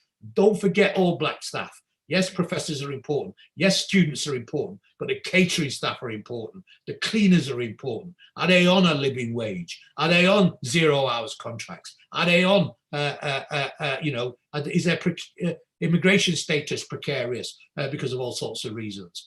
These are the issues that I think are absolutely pertinent. And I think that Black Impact could have a national conversation that produced a submission to the Equalities and Human Rights Commission that could make a real difference, both in support of the agenda to change the Race Equality Charter for universities, but also to reinforce the fundamental human rights framework that says we should not be subjected to the racism that we find ourselves suffering in universities on far too many occasions. So those are some of the priorities that seem to me to offer opportunities for further discussion amongst you guys. Before I just talk to Chanel, Aisha's asking, says, when you say the Race Equality Charter should be led, are you referring to Students' Union or NUS or the students, EGACS? My political strategy and approach is power concedes nothing without demand. This is a quote from an African-American anti-slavery campaigner, Frederick Douglass. Power concedes nothing without demand. We must structure our demands and then place it with considerable pressure on the authorities. And I think we can do that. I think that partly what we need to do is reconceive that charter and say that's what we want, and then enter in the negotiation with the universities and the higher education institutes and the Minister for Education to say, will you concede to these issues? Will you concede to these demands? Will you agree to these demands? And that's the political process that I think that, is standard, and one in which, with a coherent set of policy demands, can be really effective in making paradigm shift change. Don't forget this, just by summary. One of the lessons that I've learned over the years is that you can make individual changes in your university. You can make individual changes for you. But what happens is that systemic racism is a beast that just won't die. And it won't die because we seek partial solutions and individual solutions to a problem that is systemic. And the solution to that is to be systemic in your response to it, and to gather the individual examples. Stories are powerful, but ultimately you want the greatest you want the maximum change for the greatest number of people. And the political articulation of any demand must meet that test. Not in the sense, what will it change for me? But how will it change the experience of a generation? Absolutely. And I think just to add to that a little bit is a lot of you on here are watching are students, people watching streaming in are also students. Start to engage with the students' unions. Start to engage with your Black student officers. If they're not calling you, go to them. That's how we create change together. Engage with Black Impact, engage with the NUS. That's why Larissa is here, because I feel blessed to be one God's used to start Black Impact, but I am in position to work with organizations that share the common goal of advancing the cause of Black students in this country. So as regards working together, when keep engaging. When you hear the call, come onto this event, come here and make your voice heard. We need to be there, because we can't create these things out of thin air. We can't just say, oh, Black students feel this way. We need to be hearing from the actual Black students. We were talking yesterday and we said, if this was a party, it would have been sold out, it would have been packed out. But when it comes to issues like this, sometimes Black students, we are our own issues, because we don't even, lend a hand, and we don't even come forward. But from what's happened now, we've said being an angryist is different from being an activist, and there's a lot of feelings, and rightfully so. But now is the time to channel that properly, to demand a change, and that change comes from events like this and opportunities like this to put forward what we want to see, and then we can drive that. Larissa, I don't know if you want to quickly comment on that before I move. I think my only kind of last remarks there, I think you've really both covered it, Uncle Lee and CY, so thank you so much for your words. I think I feel very honoured to be taking on the role that I am, and I'm really committed to staying connected to the grassroots and actually being there with you in that struggle that you're facing on your campus with your uni. And so I really want to encourage people to reach out if there's ever anything that you need. If there's a struggle that you're fighting and you need NUS to be backing you, please do reach out, because if not for supporting the work that you're doing to liberate students on your campuses, to fight the good fight on your campuses, then what do we exist for, And I just really want people to stay in constant communication with me, so that I can be as much help to you as possible, because I know what it is to be on your campus, to feel alone, to feel like you're the only Black person fighting in that space, at that meeting, do you know what I mean? And I don't want anyone else to feel alone, because this struggle is collective, and it's only through one another and keeping close links to one another and sharing with one another and supporting one another that we're going to win, as we've seen on the streets, as we've seen in the way that this movement is growing, not only in the US, but here in the UK and across the world. So let's lean on one another and make that happen. Mm-hmm. Thank you for that, Larissa. Just some quick comments coming through. Someone said Busayo was awesome and spot on with her answers. Most Blacks expect us all to think the same way, yet diversity with their inclusion. Isn't that hypocritical? And someone said, like Busayo said, we need to not allow our emotions to get in our way as leaders of students with diverse views. We need to raise our issues and not preach ideology. To answer Aisha's question, you said, who would you advise to make the demands, the students or the platforms that should be supporting the students? So obviously, for example, the NUS has a national platform, Black Impact has a national platform. So when we gather students together and get their views and shape that into something, we carry that forward, but with your backing, because you've mandated that work. So it'll be with your sort of power behind us that will take those demands forward. Choo wanted to say something to Aisha's question as well. I think in terms of on the local level, as I think it's really good that we've got things like Black Impact for NUS, but I think particularly on the local level, there is sometimes a self-reliance among students that the Students' Union will automatically go and do it for them. But I think actually seeing yourself as probably one of the most important voices leading that change on the ground is so key and so important. because I think there is often an element, like I went back, there is only a certain element the Students' Union will do because of the nature of what Students' Unions are, the performative element. I think it's without students there holding the SU accountable, without holding the platform as you asked accountable, driving forward that change, demanding certain things from the SU, even if it's at this certain milestones, at this point we would like to see this, can we engage in this conversation? It's in yourself as those leading change makers in that voice, as I think actually there is an element of, if the platform doesn't work, how can you become that platform? And then once you have that thing where you are leading that conversation, you start slowly saying the Students' Union won't be the ones leading it, they'll be begging you to come and have a seat around that table. So I think seeing yourself as the leading change makers and how you can really shape that narrative and create that platform for others to now use that platform. I think in the generation we're living in, it's so important. Thank you so much. Thank you, Chuchu. I'm gonna bring Chanel in. Chanel, can you hear me now? Yes, can you hear me? Amazing. Yes, we can, but we just can't see you. So. Okay, thank you so much for your time, and I'm apologising for you guys not being able to see me. My bandwidth is not as good as it would be. I'm out in the field. So just quickly, I am, and I've been campaigning for over 20 years. I've known Lee for a very long time.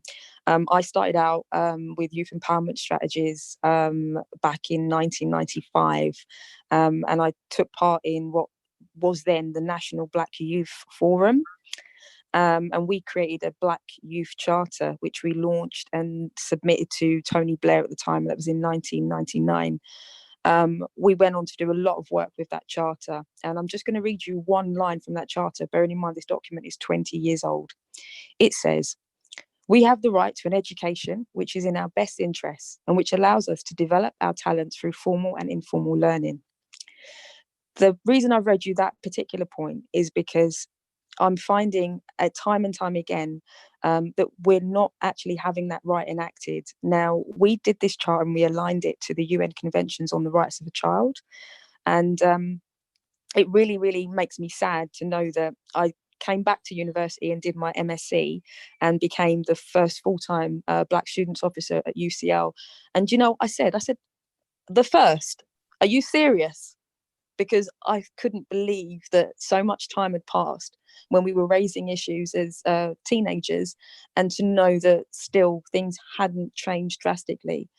I read through all of the charter over the weekend, over last weekend, and I spotted so many things that are still current and valid today, 20 years later.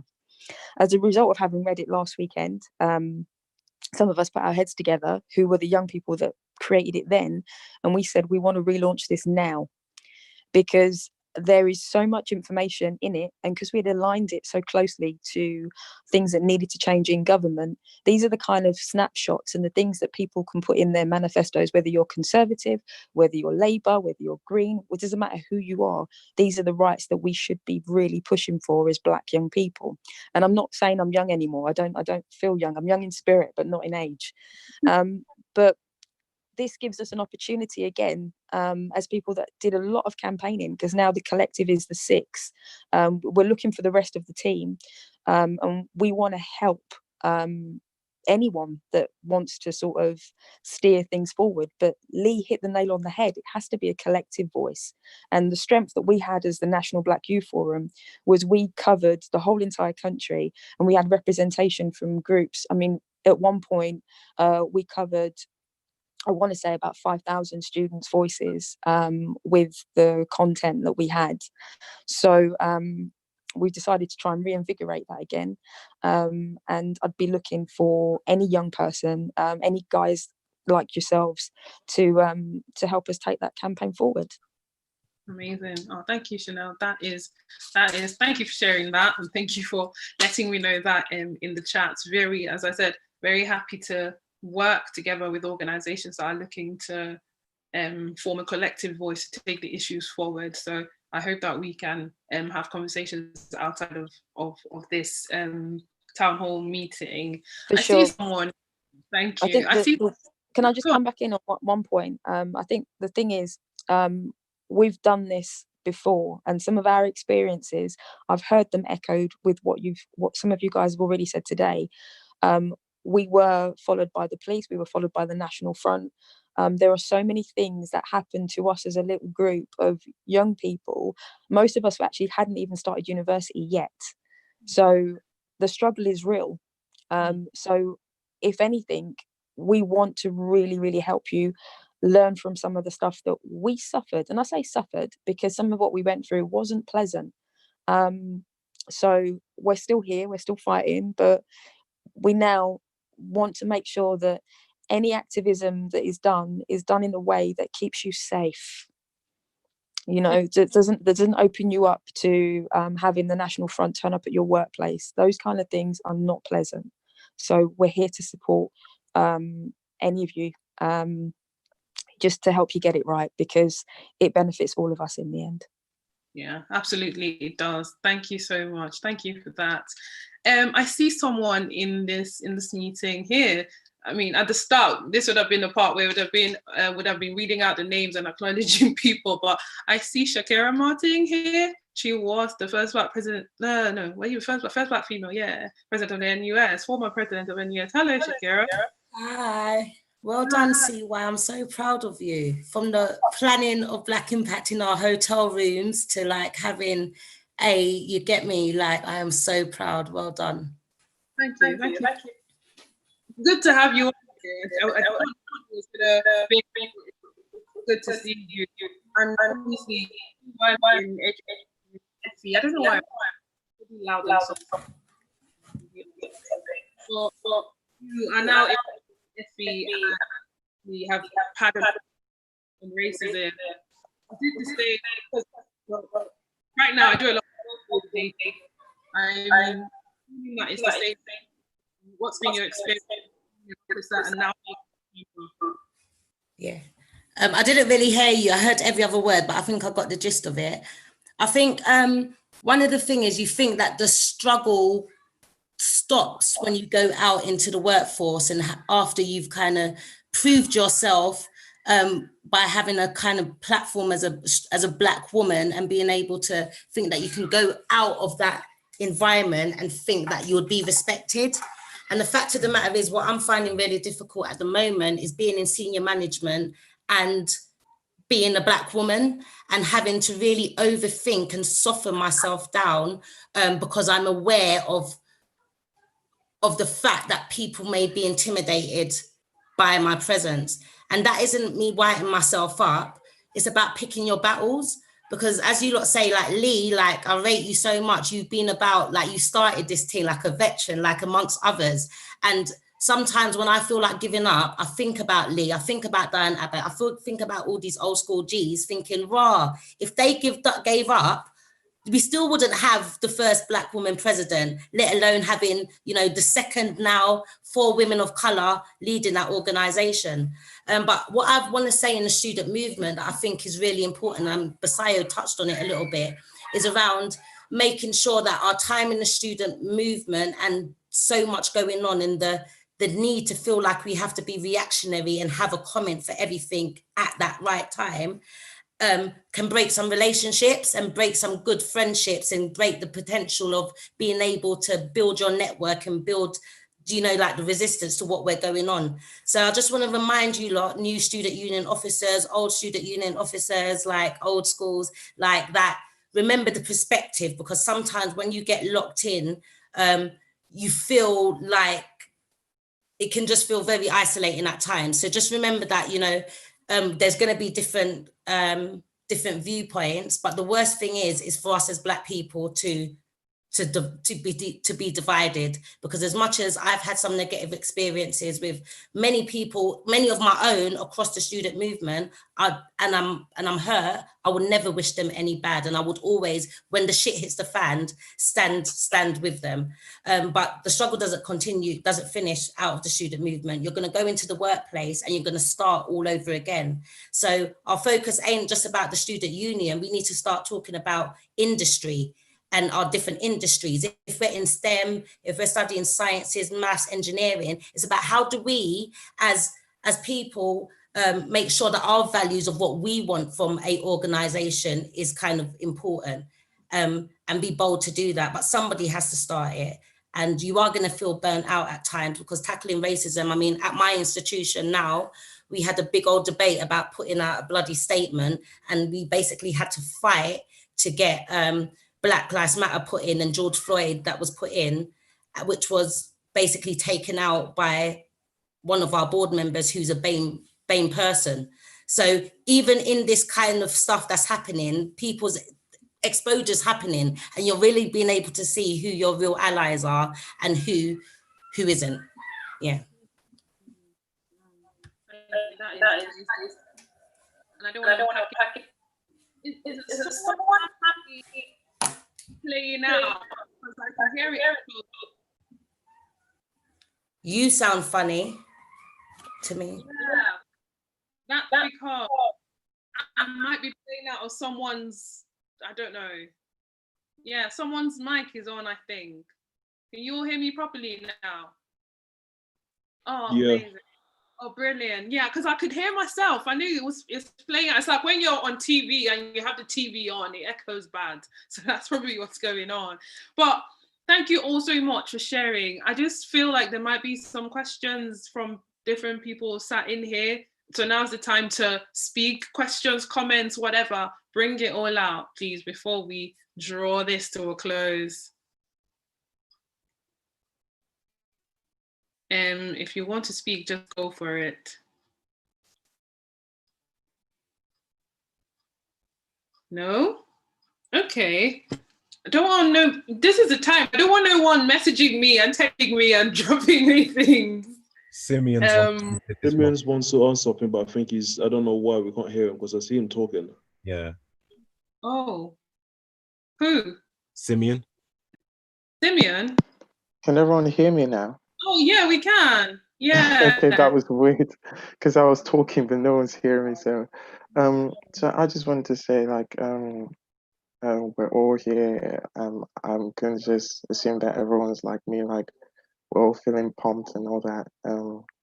And we're literally looking for opportunities to make changes at our universities and all that. But like, there's only so much we can do just talking out there to those of you watching. There's only so much we can do really without support at any level. Like, I personally believe that any sabbatical officer can make national change if they have enough support on their campuses. And that's where it starts for me personally. So it's important that we start taking things seriously, we start stepping up, we start not just socializing like Manny said earlier, as it were, and start taking some of these issues seriously. I remember when I started, I am the first international postgraduate student Preston. I'm at my university. And when I started, I went around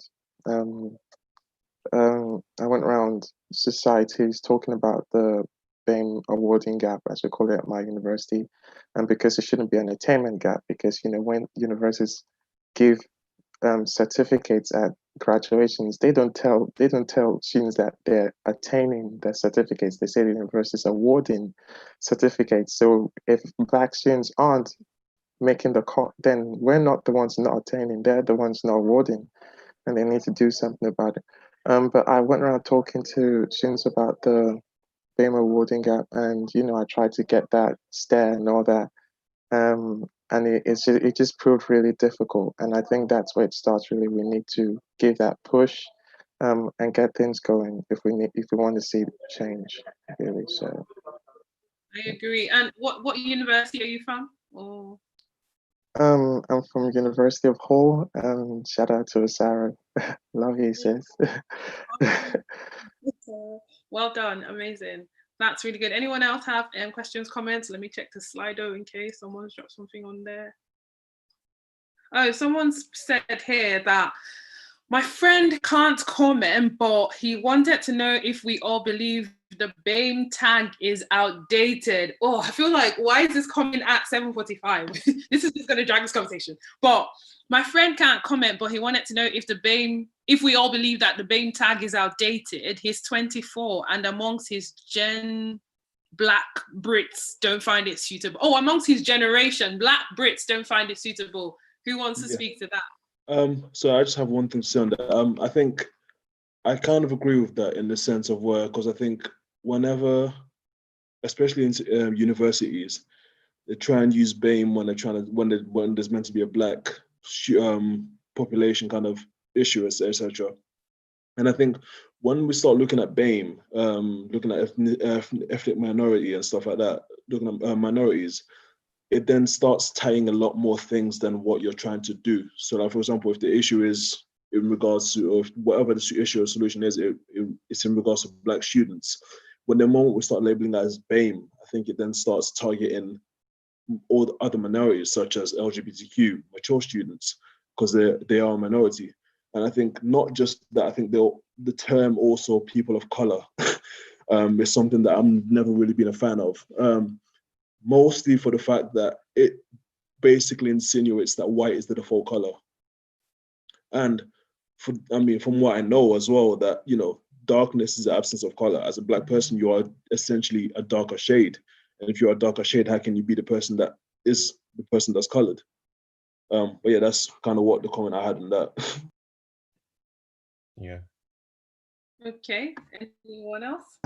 Just to chime in on that, like from my perspective, like my issue with the BAME classification, as it were, is that when you look at most of these issues, like the Black African and Black Caribbean minority groups are usually the most heavily impacted by some of these national issues. That the most disproportionately impacted group of people. But then when you say BAME people, it doesn't really tell the full story. Like if you look at the BAME awarding gap, for instance, Asians do a lot better in that BAME awarding gap than Black Africans and Black Caribbean students.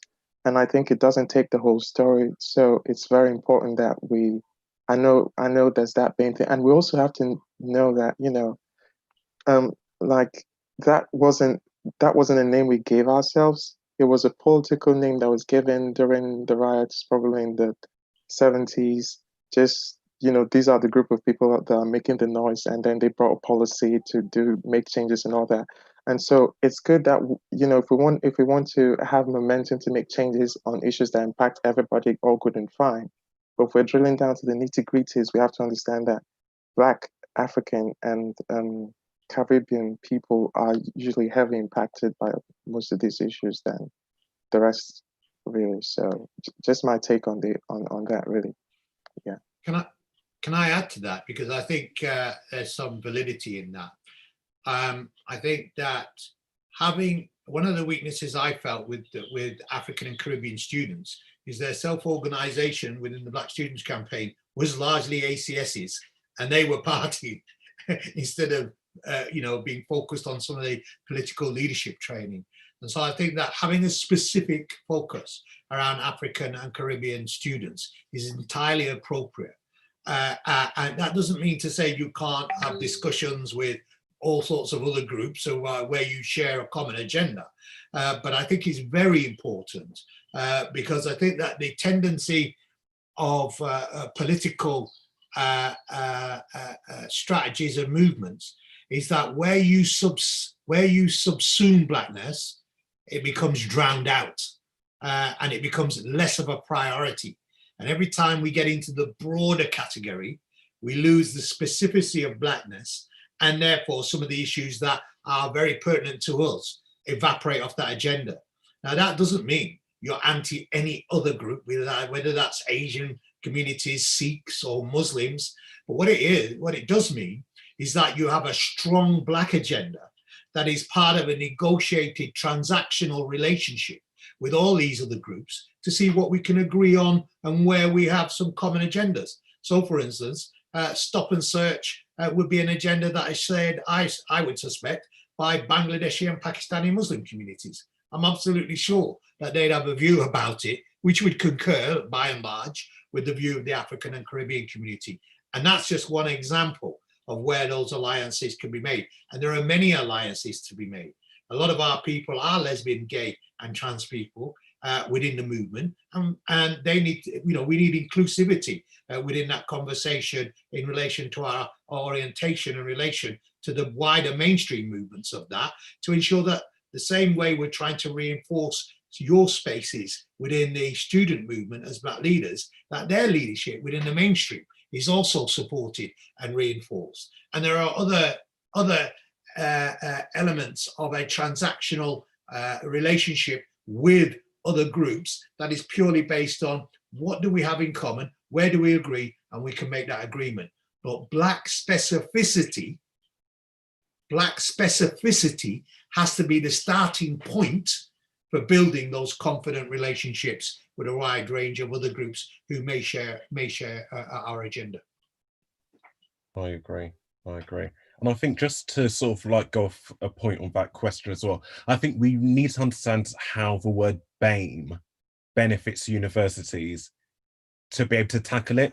As I think there is an element when we look at stuff like widening participation, and we look at stuff like the BAME attainment gap or the BAME awarding gap and various other things, where the word BAME has been able to dilute the narrative and dilute the metrics attached to a lot of this stuff. So now when we see universities submitting TEF, the Teaching Excellence Framework, and they're talking about the work they're doing with BAME students, when we see they're doing their submissions for widening participation, for what they're doing about BAME students, when they release data on the BAME attainment gap, and we've reduced the BAME attainment gap, we notice that actually it's because of all of these groups being lumped together. But once you now remove and ask for separation amongst all of these different groups into, say, the Black, Asians, and you now start seeing that if we can get to that point, universities will be shown up in a very, very, very bad light, because actually the work they're doing in terms of in relations to Black isn't as such as the work they might be doing to some of our other demographics. So now when we start talking about TEF Silver, TEF Gold, universities will not be getting TEF Gold or TEF Silver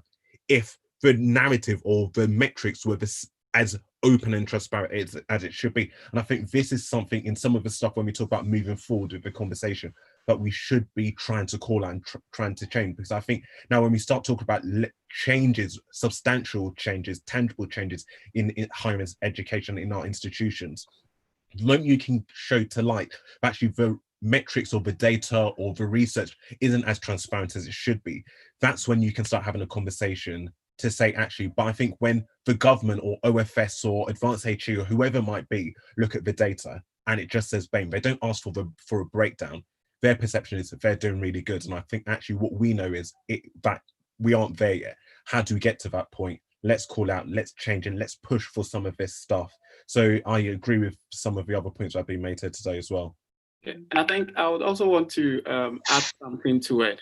I think I agree to what most of you have said, and I think we have to really look at how we apply labels to ourselves. Because if you look at the whole BAME label, now it is sort of restricted to, let's say, Black people that are actually, let's say, domiciled in the UK, for example. It took me time to rather interrogate who the BAME people covers in school, only to realize that within the NSS figures that they give, they're actually talking about just Black people domiciled in the UK. So it means, and they are undergrads.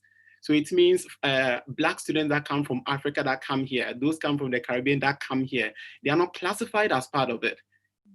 You get it? And then these are some things that we don't look at, that who are the Black people they are talking about. And then secondly, they talk about, let's say, even the attainment gap for Black people. Then we ask ourselves, okay, so who are the Black people in there? I interrogated that, and then I realized that we are talking about Black people domiciled in the UK that are undergrads.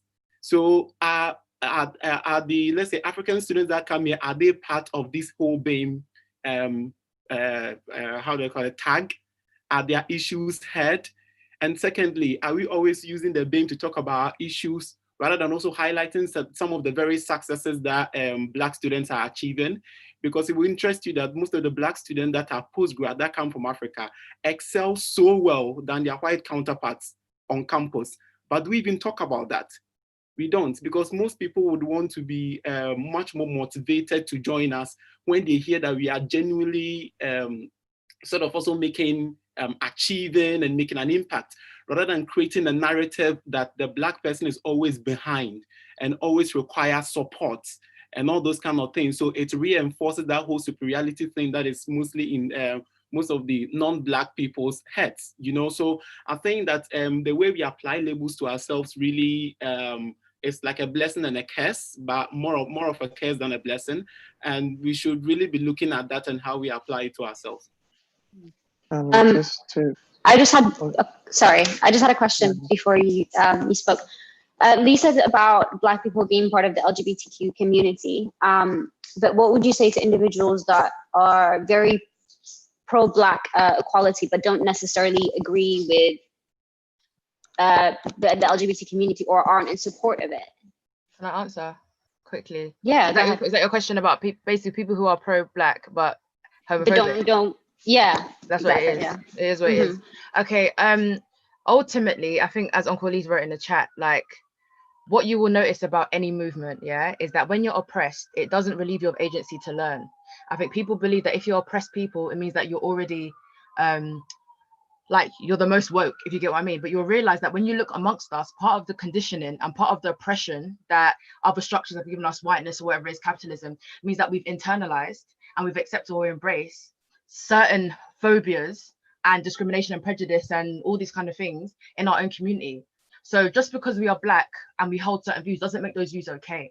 And we need to keep making sure that we're sharpening our tools, because again, there are many other intersections to which we all align. Sometimes some people have religious affiliations or just their own personal experiences, which makes them like other people don't look like them for other reasons. So I would say, first of all, you have to have a humility when you are a Black activist to know that actually, where are my blind spots? What don't I like about these people? But also realize that how much can I actually represent the Black community if there's a Black person I'm willing to leave behind, right? So at the end of the day, you have to make sure that every Black person, based on their Blackness, deserves to live a life, right, of freedom, equality. Do you know what I'm saying? Whatever they do outside of that realm, right, we can't even ignore, because it's not about ignoring people going, I tolerate you because of your Blackness, but you have to understand that everyone's a member of this group. And unfortunately, we didn't create the Black membership. Do you see what I'm saying? Yeah. If it's your own little group in your own friendship group, if you like, discriminate. But on the Black agenda, what this means is that no Black person gets left behind. And a lot of people, don't get me wrong, people are raised certain ways, people have certain some people have been conditioned. And I'm not trying to excuse it, because some people are just downright hateful people. But at the same time, when you come into activism, you need to understand that you're coming there with blind spots, and you're coming there to learn about other people that you may have not interacted with before, and they're going to tell you something and you're going to listen, because there's no way we are going to push someone outside and say you're not part of this movement, but then asking white people to come and be part of their society. It doesn't make sense to me. And I feel like there's a level of maturity that we need to actually have a discussion. And this is what I think is an important part with the Black community as well. And the reason why, I don't want to go on, but I think this is one of the biggest irks me about the Black community, about being reactionary, is because when outside of sensationalism, outside of the news, right, and people dying, we're not plotting with the same vim. So what happens now, we've been forced, because of unfortunate George Floyd's murder, to now come together, not know each other, come together and go, what's our plan? Not knowing that actually this Black person beside me is homophobic. So now what we're going to do, instead of us going, these are our demands, we've perfected it, we've got a list, we know what we want, we have to now be like, oh, so what, you're homophobic, or you're sexist, or you're this and that. And it gets to the point where it's like, actually, do I even have anything in common with you other than the fact that you just want equality or whatever it is? And you end up being, actually, I'd rather even align myself with someone who's Asian, who is not homophobic. Because at the end of the day, I think people's lives are more important than just looking at someone in the same skin color as you. So I feel that's the issue. And I feel like we also, as a people, need to be, this is what I'm saying, sometimes you need to be very unapologetic and say, entertain that conversation about, you know what, you need to learn this, that this is what it is. But other than that, it's not everyone's going to come through. I'm a very strong believer. Not everyone's going to walk the line with you and go, yeah, we're going to solidarity. Some people are they say those who don't hear must feel. So eventually the tide will come, and what always happens, the trend comes, and then everyone's going to be pro LGBT community by force. So either people can join voluntarily. I know that every human being needs support, or they can be forced to do it and feel excluded and be woe is them. But at the end of the day, I think it's really important, especially for Black women, Black trans people, anyone with other intersection, to make sure that you use your experiences to empathize with other people and go, you know, I know how it feels to be kind of sidelined in this movement, and push it forward. So I do believe that some people have those, like, they're not raised in certain places or exposed to certain things. And that's me being kind. As we know, there's people out there who are just downright discriminatory and hard-headed. But for me personally, I would say that at the end of the day, no Black person gets left behind on our agenda. Not intentionally, and we have to keep learning and be open to learn, because the same way a white person's going to assume that they know everything, but we're asking them, can you open up your ears? So I think for me, and that's the PG way of saying it. But obviously, this is PG. But there's certain conversations that I wouldn't have, and that, you know what I mean. But at the same time, not to be hypocritical, we are aware that these sentiments exist. We are aware there's homophobia in the Black community. We are aware, so we can't even hide it, because we do need many Black people to take part if we're going to have true liberation. Because a lot of people who hold homophobic views have a lot of power in the Black community, and that's where the friction and tension comes sometimes. So we just need to make sure that we do have a space to educate, not because we necessarily love the people we're educating, but because we understand that unless we as a force stand together, we're not going to get what we need. Do you know what I'm saying? So I think that's the kind of like, that's how I'm approaching it in my version. But yeah, I just felt that when I saw that comment, I was already hyped up to be like, no, we can't. No, I completely agree with you. Like, and that's definitely how I would handle it. And especially since this whole movement is kind of like started again, and people have been protesting and being in support of like George Floyd and stuff like that. I've seen people who have had genuine conversations with about LGBT communities or about other things, who have now gone on social media and they're very like pro-Black and and I've kind of taken a step back and been like, hold up, like a week ago I was talking to you about being gay and you were like, nah, I don't agree with it, it's wrong, it's not normal. But now you're talking about all lives matter and like Black lives matter and you shouldn't kill us and I'm important and blah, like, don't be a hypocrite. You're either in or you're out. Sometimes some things with the hypocrisy is sometimes as well as that there's people with deep-rooted, you know, homophobia and other phobias, and that's a different conversation, because some people deep-rooted and intentionally. Some people are just saying what they see. So if they're around people who are pro-LGBT, they'll be pro-LGBT.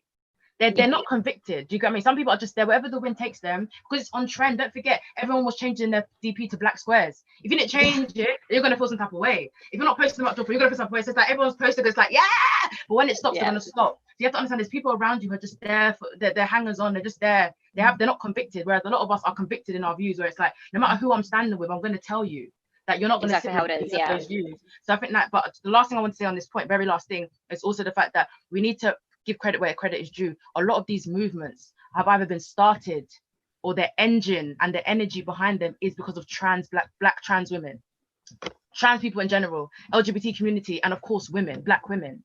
So for me, for a community who has been marginalized within the black community to still push forward national campaigns to make sure all of us are mentioned, you have to understand what kind of heart do they have and understanding about what needs to be done. So for me, we owe them the fact that they put their lives at risk. And at the end of the day, because of our proximity towards them, we are in many ways more harmful to the trans community than the white community is, because of 100%. What they expect from us. Do you know what I'm saying? There's an expectation thing, and sometimes, and we let them down a lot. So I think even when we go back to the campaigns, we need to give credit where credit is due. That a lot of these communities are putting their lives at risk, you know, just for the sake, just to prove to us, their brothers and sisters. Do you know what I mean? That they should be equal to us as well. So I think if anyone says something like that, you kind of give the benefit of doubt in terms of how they delivered the question. Give the opportunity to be like, did you mean this? And if they say it their chest, then you know what I mean. You just got to block that person at the end of the day. Come back to them. But other times, just to say that you said it, just to say that they were given the opportunity for repentance, and they didn't take it. And you told them, you gotta cut that person and then out. you're like, you know what, deuces. That's that. I mean, Manny says to slap them in the comments, but no violence, please. Come on now. Can I quickly just add to what Basaya has said? Because I'm trying to bring it all in now. I'm sorry. As an LGBTQ Black person, I think it's very easy for people to ask you to separate your sexuality from your Blackness. Are you Black first? Or are you LGBTQ first? And in this time when everyone has been, especially because it's Pride Month, and I've had to have these conversations with a bunch of different Black people, I'm like, you want to fight for Black people, but when you see me, then it becomes a separation of, am I fighting for you as a Black person, or am I fighting for you as an LGBTQ person? And I am both. And so if you cannot see that, if you feel like you need to separate the Black person from the LGBTQ person, then maybe you're not fighting for all Black people. Yeah. And the truth is, like exactly what Bisaya said was the point I was going to make, is that we have to recognize LGBTQ people in pushing this movement forward. And I refuse to fight 3 oppression fights. I refuse to fight oppression as a woman, oppression as an LGBTQ person, and oppression as a Black person. I'm fighting all oppressions on that one. And so I just think that is very important, is that if I find anyone that says all Black lives matter, then all Black lives should matter, whether they are disabled, whether they are LGBTQ, anything, all Black lives matter. And that's just like that was just my point on that. Like, yeah. I just wanted to add, like, I think if we break this down to the nitty-gritties, what we're looking at here is the basic right to live and exist. That is what we're fighting for here. The right to be treated equally, the right to be able to apply for jobs and use whatever name, whether your name is, if I use my name, Lupe Odoen, I should get the job. If Osaro uses Osaro Tobo, she should get the job. If Busaya uses Busaya, like this right to get access to the same things without the right to, if a Black criminal, even if they are a criminal, commit the same crime as their white counterparts, they should get the same jail time, not more. These are some of the rights we're fighting for. That's the basic thing we're looking at. And if we're trying to say these people deserve more rights than these people, then those people aren't fighting for equality. They're fighting for something else. They're fighting for what they're fighting for is not this agenda.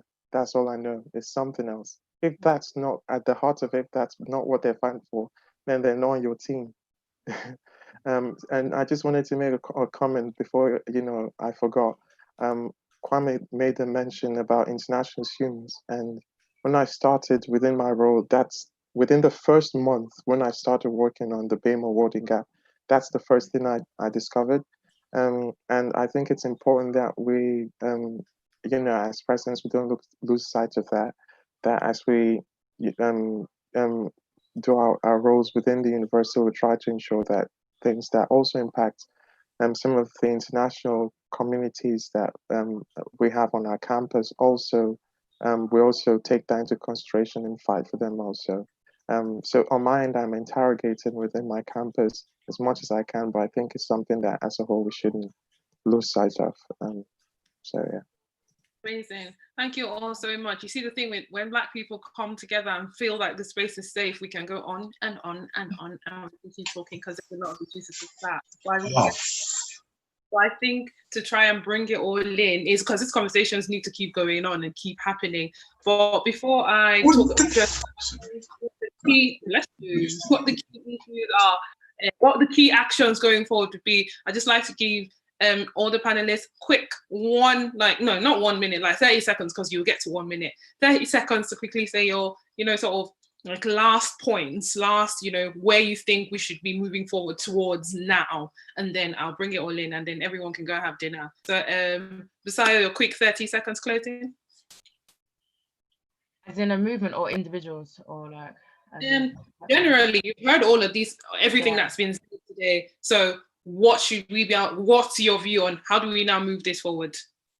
I think it's establishing potentially some sort of loose type of manifesto or at least some sort of like underpinned points of what we stand for, what Black students want and demanding, just so it's coherent for everyone to access it. I think as we talk about BAME, sometimes it gets kind of like immersed into a wider topics that might not necessarily be our top 10 issues. So I think even beyond this, having top 10 issues, or at least having top 10 higher education issues that Black people want to address and in what way. But even beyond that, I feel like making sure everyone at the institutions, whether you're a student or representative or whatever, make sure you have the data connected to the institution you're associated with. Don't go there and just be the person that asks questions. It's good in the first half to be like, yeah, what's that? What does that mean? But sometimes they can finesse us because we don't have the access to the data ourselves. Always have the data and know who are the most oppressed groups in your, just for general knowledge. So just like when you're interacting with your students, kind of understanding their stories. always have the data. What is the Black Caribbean male experience there? What is their attainment? What is their pre-entry attainment there? Also, what is it like for international students, you know, from both the Caribbean and Africa? Just have those kind of loose knowledge so you have a rough understanding. So whenever they do come to you, you kind of know, actually, this doesn't sound right. So just have the data, and that data will allow you to ask the right questions. And I think that's for everyone. Amazing. Thank you, Busayo. Mani, quick last word. I think for me, it's going to be quite instrumental next year with trying to politicize ACS a bit more.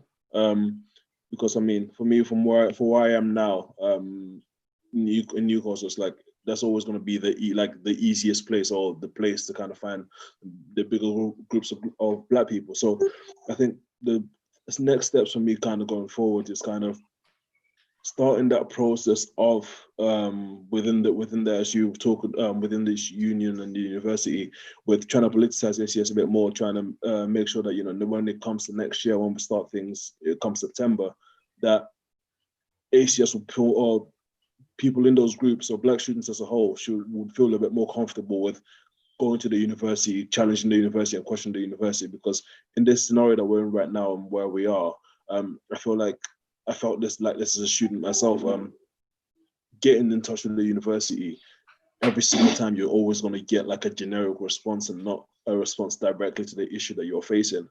So I think, yeah, targeting a bit more Black students and kind of trying to get them a bit more interested in the politics of things, and not just join movements because they're Black, but join movements because they genuinely want change.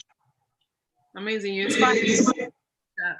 Osaro, your final closing points. Please remember, guys, Osaro put the link to her petition. I think it's something we should all support. So, Osaro, your final closing words. So I think we need to teach Black officers, Black students, how do we talk in a language that the university will understand. We may have issues as Black students, but like as Basayo said, we need the data. They also care so much about their reputation. You know, we need to leverage that. How do we ensure the goals that we want to achieve? How does that impact on their reputation? So I think the radical new charter is key in doing that.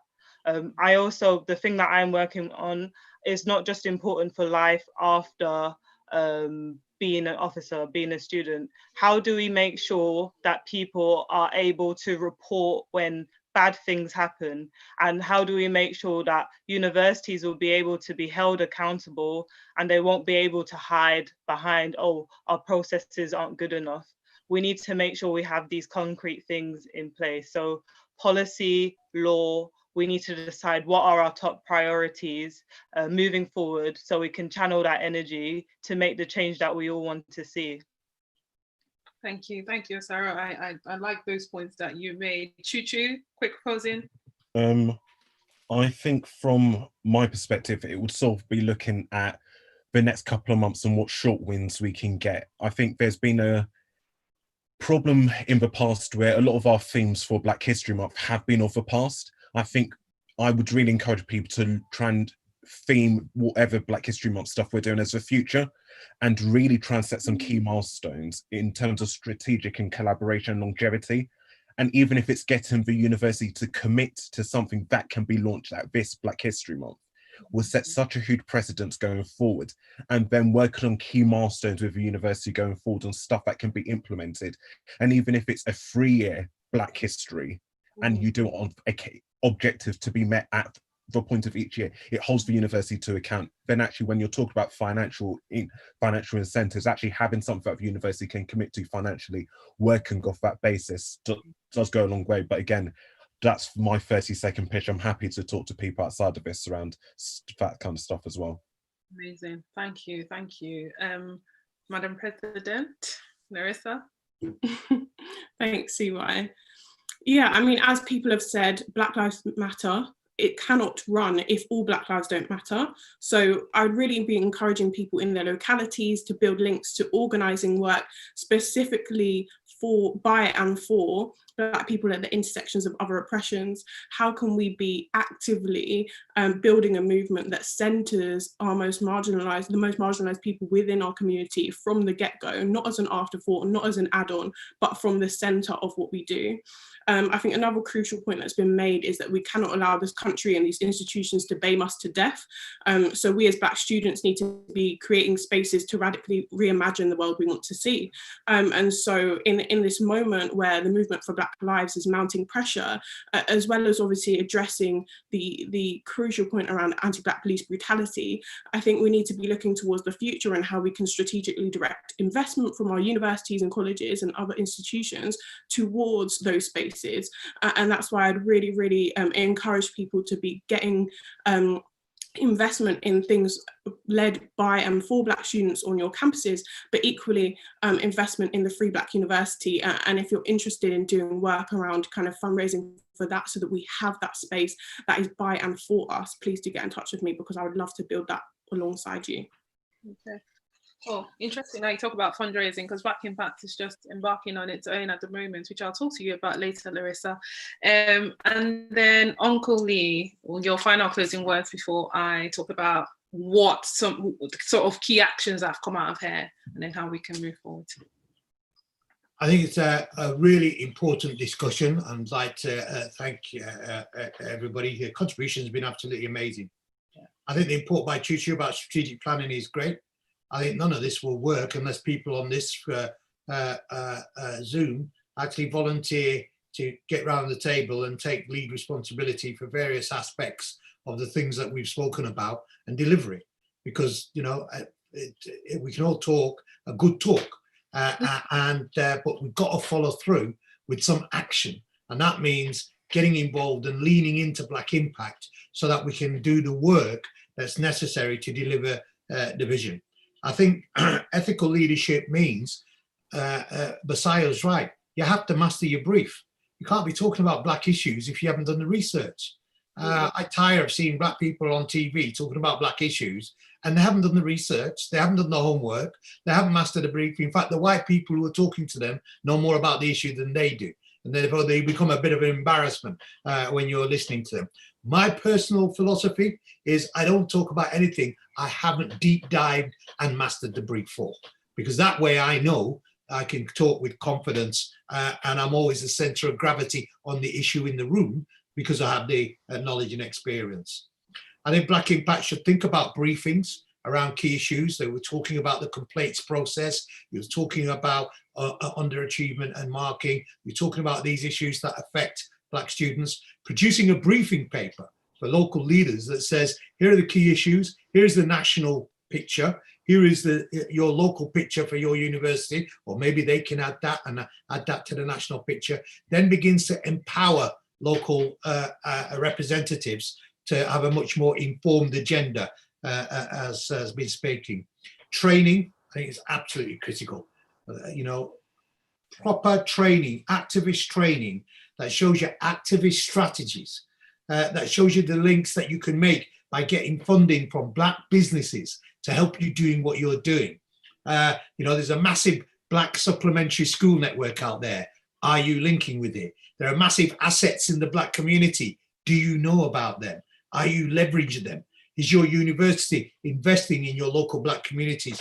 As Larissa said, as part of a reparations movement, as I've mentioned, very important. I think we've got to crack the nut of African Caribbean societies. So some sort of campaign around encouraging ACS chairs to become much more involved politically and having them in the political education process, I think it's going to be absolutely important. And I think the other thing is immigrants and migrants, because Larissa spoke about centering people at the marginalized edge of our community. Well, people without papers, people in detention centers, people who are being deported from this country even though they're Black citizens, right? These form the center of our communities. And they live with us, they are us, they are mums and dads, there are cousins and so on. And they are denied recourse to public funds. They are the most abused section by the state because the state thinks nobody cares about asylum seekers in detention centers. So thinking about how do we assemble the broad sweep of Black communities? How do we link to all of those assets, academic, business, civic? You know, we can't afford to miss the faith groups. We've got to engage with progressive faith groups who can bring to the party, who share our agenda, and there are some out there.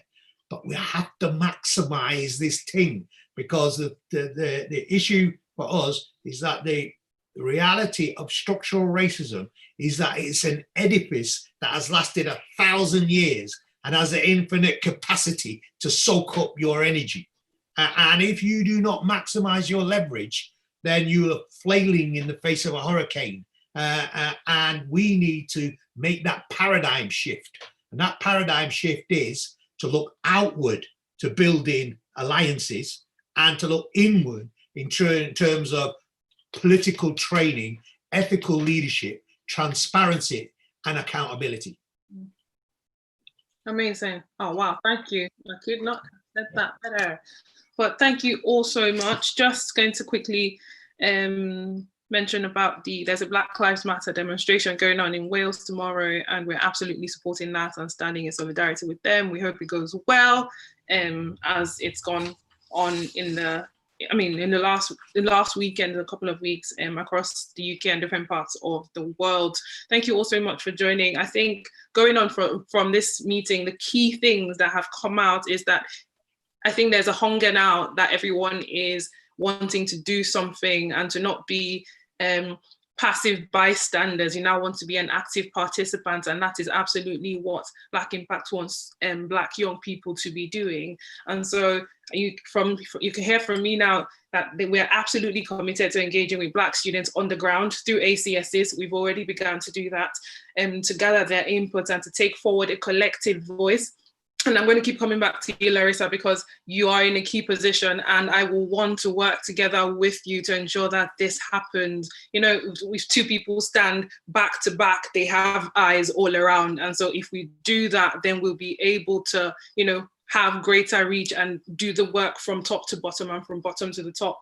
We're also, at this point, very interested in organizing key events to expose Black students to the level of discourse that they should be having. Busayo said they are exposed, but not enlightened on the things that they need to be. So we need to start having those key events and activities. We're also committed to, you know, sort of like a loose manifesto, as Busayo mentioned, of what the key issues are. And it's from having those conversations on the ground that can come out. So again, Larissa, if we work together, this is something that we would easily be able to achieve and start to press forward those demands. So it's not things that we're just making up from the top of our heads. And yes, there's so much. We have a National Black History Month campaign coming up, and hopefully everyone, when the news starts to come out, everyone gets involved and we start to push it. Sometimes Black people, we don't push our own things as loudly as we should. Hence, nobody else knows about it apart from a small group of people. So we need to try and start dominating the spaces. We need to start try and start, you know, shouting about our own, about ourselves and what we're doing. So thank you, everybody. Oh, by the way, I think there's a lot that's been going on in the group chat, and people have been saying, is there a place where these conversations can continue? And I think Maya has been kind enough to create the group and drop the link in the chat. So feel free to go on there. Maya, if you can drop it again, just in case it's gotten lost. I can see like 10 messages or something. Wow, okay, she's just done it, spot on. So you can, brilliant assistant. So you can go on there, exchange contact details, stay in touch. It's absolutely important that we do not let this fire die. Protests don't only happen on the streets. It also happens in a town hall meeting like this, when we come and sit down together and decide and discuss what we want to do going forward. And I hope that that's what this has done for everybody today. So thank you all so much. Please stay in touch, engage with me, engage with Black Impact, engage with everybody else who's been on this group chat. And I look forward to seeing everybody again soon. Class is now dismissed and everyone can go and have dinner. But before you all go, please help me give just help me appreciate all the speakers here who've been on here today. Everyone has been amazing. You're all great. You're so much. There's also like a lot of people thank you all so much. Really appreciate it. Have a good night. Yeah. Ciao. Ciao.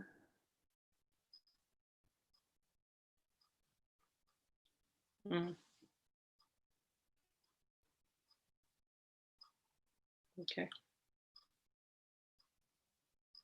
Vera, stay there. Okay. Just waiting for everyone else to leave. And then. All right.